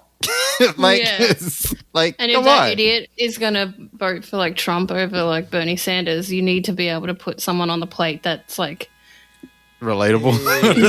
For them, that's not Trump, so we can get that guy out of here because he does way more damage than he does good. So it's sort of like a It's I feel like that part is a little more frustrating to people than it should be, though, because it's like, you know, you live in a country with idiots. That's part of that's part of your you don't plight. Like it. That's part of you know where you're at. Like no offense, but as an Australian, it's sort of just like you it's your thing, like it's your business. You know what I mean? Like, like we care. Like don't get us wrong. Like we were there with you and we were hoping for you and we're crossing our fingers and like we're fighting. Like we're on your side. But when there's nothing we can do about it and we're just watching it unfold, we're like, okay, like do what you need to do to help yourselves. You know what I mean? Like I was gonna talk about the 30 under 30. We're not gone. I don't know what he's doing. Yeah, we were talking about idiots and he's gone. No, I was looking up education rankings for countries and see where America ranks, seeing how we were doing. That's all. How are you doing? I wasn't able to get enough information because there was one saying, nothing. Like you know what I mean? Nothing. I didn't get the time to be like, I need this peer reviewed because it'd be like 1 or 14th, and I'm like, that doesn't sound as perfect. But hopefully things would have improved. But I don't know the exact. At that time, but that's what I was trying. That's why I was locked away because I was like, "Where do we rank right now?" Speaking of, it's not good, man. It's not good, my man. Not good enough is what I would say. What do you mean? Well, I mean, me and you exist. That's not. Don't say that. Well, I mean, all right, I exist because you would, but I exist. I know. Plenty I told of, you, like most of my education did not come from like the schools. I think we were probably different students in school too. Good mom. Like really, Hey, Logan didn't have bad parents. What the fuck? No, she was saying She said I was lucky. I had good parents. Oh, and then I specified his mom because she was the one he said before he did the thing. No, but the way it sounded to me, I was like, Claire. I was like, what? Like, whoa, that was kind of hurtful. No one would have noticed if you hadn't said anything, Mitchell. I know. I didn't notice. I was like, I didn't even know. She said it the wrong way. Maybe there was an inflection there, but you didn't need to comment on it. And if they did notice, it's not their business. Maybe I could have let you get away with it. Even Logan deserves some justice 1% of the time. Wow. I have nothing against Logan. Oh, that wow actually hurt me. That wow. He was good. Like, wow, Mitch, really, bro? It's good it hurt. yeah, okay, I'll give you that one. But, you're coming for me in the wrong, like the weirdest places. Mitch, I'm sorry. Mitch, are you a Hufflepuff? Well, that's a good question. Ravenclaw, bitch. I don't think so. Please, I'm a Ravenclaw. I don't know if you fit in. Okay, maybe I'm not as smart a Ravenclaw as you, Claire. You tried that too hard. I was like, maybe I'm not as smart a Ravenclaw as you, Claire, or maybe I might be. I don't know. You guys don't actually know. This, but we're kind of an elitist bunch, so I don't know. No, I'm kidding. No, you're right, and I don't want to talk about it because you hear some things you don't want to hear from me. Just saying. Let's move on. What else can we talk about? Well, it is kind of late. I was going to wrap up with 30 under 30. Yeah. Well, because I just wanted, Mitchell, all that, yeah. I'm not motivated by money, Claire. It's hard for me to be like, well, not as motivated. That isn't the largest motivation in my life. So, well, the 30 under 30 thing, the 30 under 30 lists are basically, you know, Forbes will come out with these lists every year about like who's the most influential person under 30, and it'd be like self-made millionaires that are like 28 or something like that or whatever. And I was just watching this thing the other day where basically it was telling that most people, you know, when they make like an actual successful business are not like 30 years old, and they're not like under 30 years old. And like most of those people that are on the 30 under 30 list aren't really technically successful themselves. So it's like just one of those things that are just like it's a topical thing. You know, it's a thing that like people just like to talk about, you know. But wait. I'm sorry. You said sometimes the people aren't even under 30? They're not. It's not that they're not under 30. It's that they're just not as successful as you know the articles make them out to be. You know. Okay. I see. Okay. And so it's one of those things where like we've made these lists where. Here's this thing where like, why haven't you gotten your life together, and why haven't you been able to do A, B, and C? And the fact of the matter is that like so many people aren't really doing that because that's not a normal thing to do, to be a billionaire before you're 30 years old. And we're told that like this is like some type of new standard or whatever, that you have to get your life together. And I've fallen trapped to it because I like, you know, I look around and I want to be somewhere else with my life, just being a 29-year-old. And I've fallen into that trap of like, you know, 30 is around the corner, and then what do? You know what I mean? Because of you, or because you feel societal pressure? Because I imagine you want better for yourself. I don't think there's much of a difference between that, because I think that if you put that on yourself, that you know you have to do something before 30, it came from somewhere. Yeah, okay. It came from somewhere. You know what I mean? Yeah. So it's like that's definitely fair. That's always an interesting topic to me, the 30 under 30 thing, because it's unnecessary. And there was always a reason why it was unnecessary. And I just wanted to share that bit because like it was kind of nice to hear that, you know, like the guy in the video, he was even talking about how like Jeff Bezos was like one of these 30 under 30 type people. What video, by the way? You remember specifics? Nah, I don't remember this shit. Oh, damn. Okay. I was gonna say. I remember bits and pieces of information, and then that's what you guys get. I'm like Swiss cheese. And I quote, I'm like Swiss cheese, Logan bacon. Thank you. Wonderful. Anyways, no, like basically he was talking about like how Jeff Bezos, even though like Jeff Bezos was like rich before the time he was like 30, like he only really hit his stride with his company by the time he was like 45. So that's a big gap. You know, that's a 15-year gap. You know what I mean? So like when we're like talking, and like, you know, Jeff Bezos has a good life, you know, not counting the fact that like he didn't have a prenup, but like, you know, he's got a good life. And his wife is like the second richest person because she got divorced to him. He's fine. You know what I mean? That's my point. They're divorced. And he's old. Like that's, and he's not even really that old. That's what I meant the other podcast. And I was like, you know, who robbed me of my youth? Let me ask you. So for the list, so it's like now, of course, you're talking about the business getting into stride, but it's just about being a millionaire. So if he got his first, like, for instance, if he got his first 1 million at 30 during Amazon, does that make him eligible for this list? I think you have to make more than just like $1 million. So it has to be like what you're like 25 mil in the bank, or you got like maybe like 50 mil or something like that. Right, okay. Yeah, you got to make you got to make like real money. Yeah. If he did that at like 30, but he didn't really get into like billionaire status at 45, do we still like exclude the fact he made his millions at that time, or is it just that you look at it and it's like they're saying like it's that like the business he was running was much more efficient when he was 45. And so that efficiency speaks to the fact that you know, the business wasn't even as good as it could have been until he was much older because he had the experience to make it that way, you know? Yeah. And so many people want to be put together by the time they're this age, you know? They want to be like the ideal version of themselves before 30 or at 30, and it's just a myth. Is what the fact of the matter is that. Well, hold on before you say that. I don't know if I want to let that statement be said because I also just feel it's just a part. Well, I mean, it's a myth to be fully enlightened by the time you're 30. No, well, unless you're like some divine creature. Even still, because that's not really what enlightenment is truly about in the first place. But that's not the discussion. It's just like, so I'm not trying to say there should be the pressure there. But I meet people, and I met someone the other day who was like, 24 years, and I don't bring up names, but 24 years old, and motherfucker dead had life together and was just like, yeah, I just kind of been working at it. And it's like, I look at that person and I'm like, I'm not going to go. What do you mean by they had their life together though?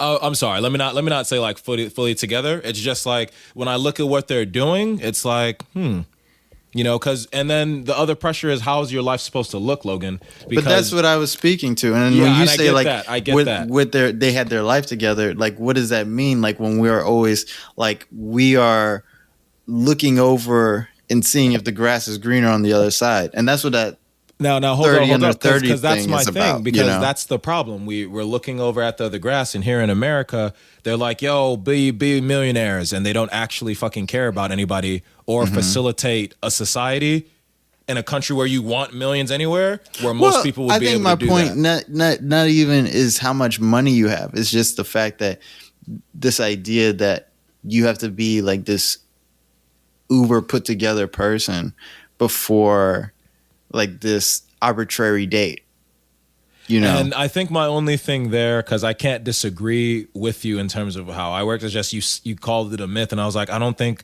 we should get into that mentality because I don't think it's a myth. But I think if you look at our history, if you look at this society we live in, how could it look like anything else but a myth when these motherfuckers tell you this is what you're supposed to be doing, and then Mitch, you also have to understand that like people are living the longest that they've ever lived before. Like people had more shit to do and were able to like get their shit together better, and they had more opportunities because they had less. They had less competition. There are certain people that weren't even allowed human rights at certain periods of time. So yeah, you could have like people that were like Alexander Hamilton. They could be like 17 in the Revolutionary War and things like that, because like who else was going to do it?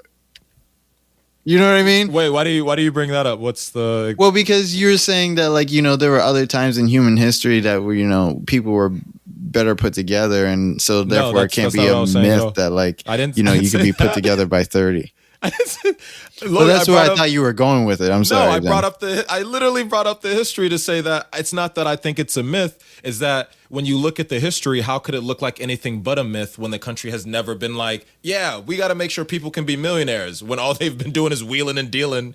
That's what I was saying. Where did you get that from? Well, I don't know what you mean then. Because it's not about disagreeing with your statement. In one sense, it's just like I'm sad when I hear it, because it's like you shouldn't be at the age you're at now thinking like, oh man, it's a myth to be a millionaire. Not that you have to want to be a millionaire. I don't think it's not necessarily about being a millionaire. It's just about having your shit together. Having your shit together to such a degree. Yeah, and like, what does that look like? I think that's what the myth is about. It's not that people don't have their shit together by 30. It's some people do. It's that the idealized version of what you think it would look like, as you're constantly looking at your quote unquote competition, is a lie. Is what I'm saying. Is what it is. And I agree with you. Is that like, even when you look at the 30 for 30 list, that itself is a fabrication.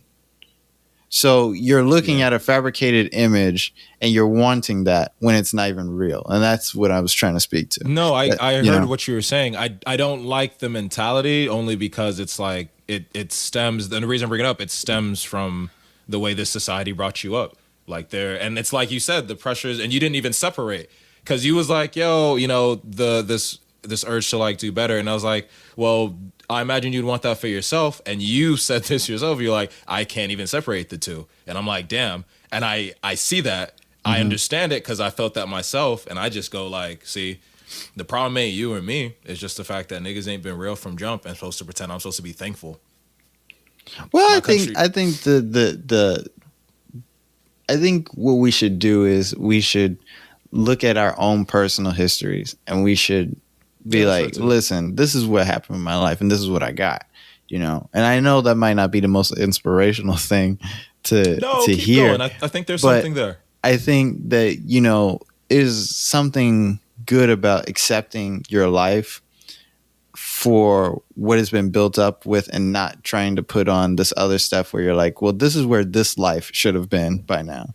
If you know your own personal history, and you know, like, maybe there was some trauma involved, maybe you were depressed at one point, like I like to talk about on the show sometimes, or maybe you, I don't know. People just deal with things in their lives, and to be like, "Oh, well, you should have been put together anyways." That's not good. That's not exactly true.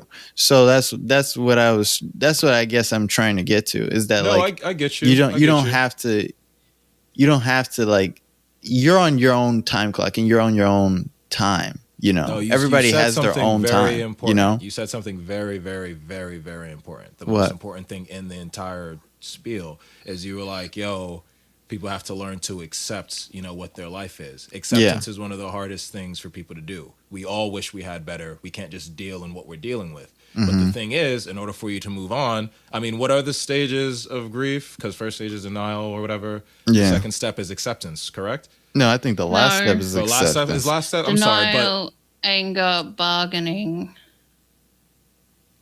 I don't know the fourth one. I can't remember it. Okay, well, closer than me. So thank you. I was going to be like, use that degree, but like she didn't really use it. That's a tough the way one. I thought she was going to use it. But the point is, you have to get to acceptance before you can move forward.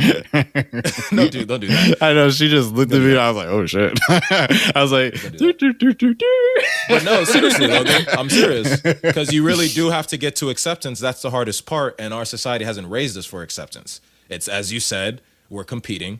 Oh, because capitalism, open market, competition breeds, you know, profit margins. I don't have a problem with competition. I just think you guys should be more realistic about your lives and be okay with that. Like, it's okay not to, you know, be a billionaire by the time you're 30. That's a big ask. And like, so many people aren't. It's okay not to be a billionaire. It's okay not to be a billionaire. Like, you look at people like Bill Gates, like, who like made like Microsoft and all this and that. Like, his parents were wealthy. Are your parents wealthy? Like, put in context what you're wealthy in soul, motherfucker. Don't disrespect my mom and pop in front of me like that. Wealthy in what? Sorry, Claire. Oh my God. Okay, I'm sorry. You say wealthy in soul again? Yeah, you know, rich in soul. I'm rich in soul. Oh my God, I'm gonna mute you. Soul don't pay the bills, bitch. Yeah, like, soul don't pay the. And what of if this humanity didn't fuck itself up? Can you eat soul? Maybe. Ew. Can you drink soul? Can you live in soul? I don't know. I don't know about that one. I don't know. But no, I really think out of all that, the lesson to really take away, you have to accept what you're dealing with regardless.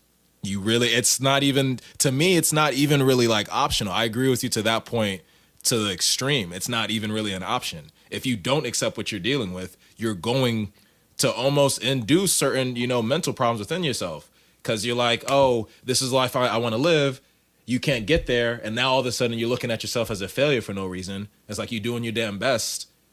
I hope you out here doing your damn best. And I'll be damned you doing your damn best and you come back home just to be like, man, maybe I should just be dead. Wow, I was going to end the show there, but you just really took it someplace. Logan, I'm not kidding. That is a very, very, very, like that. I'm not joking. I'm not trying to tease you. That's a very, very important thing. I know, we haven't touched on it much. Like, acceptance is very important. Just I'm done now. You were up here and I was with you, and then you just like I was like, this plane just fell from the sky. I was like, where are we going? Like, no, just reinforcing it. It's a really good point. No, I got you, man. No, it's too late. Fuck you. But anyway. Anywho. All right, fine. Claire, anyway, let's get out of here, you guys. Yeah. Claire, I got some shit to do. Yep. Did you have anything you want to leave the people with? Nah, just sorry. I've got something I need to do now, so I'm a little bit. Oh, that's fine. As she says it on the show.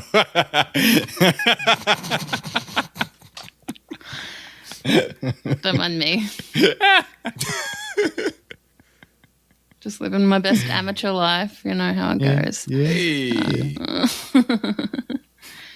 Yeah, stay happy, healthy, take care of your mental health, and have a good week. Oh. I like that. Short, sweet, to the point. Mitch, did you have anything you want to leave? Mitchell, so let's. We're actually getting out of here early, guys, so I don't even know what you guys are. I have shit to do. Booting up a 10-minute conversation within my head to waste time now. Oh, wow. Yeah. Damn. I'm just fucking out He wants to get out of here late. No. I'm not recapping today. No recap. What? Listen to the podcast. Why can't you? Otherwise, I hope it's my life, my choice. Not recapping today. Listen, I hope you learned something and you be blessed and well. Take care. This took a turn. Yeah. Fuck it, Logan. You can't ever control me. I just wanted to say that I hope everybody has like a good week. I hope you have a good morning, a good night. Are you fucking serious right now? What? No. You don't ever say this shit. I do. Ever. I did say it. I said it last episode. What do you mean? I said it literally last episode. Oh no, I said it the episode before. Really? I said it episode before last because like we just dipped out like after Marsha P. Johnson. Me trying to subtly hint I have an emergency I need to deal with. I am sorry. Literally not picking up anything. I'm sorry. At all. Mitchell picked it up straight away. I was like, I'm not recapping. You. Nothing. No, Claire. I wasn't gonna recap today. But if you have to go, it's an emergency. Claire, go. I know. I was just trying to do the right thing. You're already doing the right thing. You already rapped though. You could have. And if you have an emergency, you don't have to tell us. Because you know. Oh yeah, right. Yeah. Logan, hurry the fuck up so Claire can say bye to the people. God damn it. Pick it up. Okay. Well, I'm sorry. Damn. She's just trying to say bye. Anyways, I was just trying to say, I hope you guys enjoy the show. I was trying to thank people for listening to the show. I feel like we don't thank people enough for the people that do listen to the show. And I just wanted to say, because today is the last day of Pride as we're recording, I just want to say happy Pride to everybody out there. And that was it. I don't have anything else to say. I don't have any memos. This is it. I'm sorry. I like that. Go ahead. You guys. Say bye to the people. Everybody. Say bye to the people, Claire. Goodbye. Say bye to the people, Mitch. Hi. He said hi. Okay, nice. That's weird. I'm Logan. I'm your host, Logan. And this has been the Milk and Toast podcast. And we're out.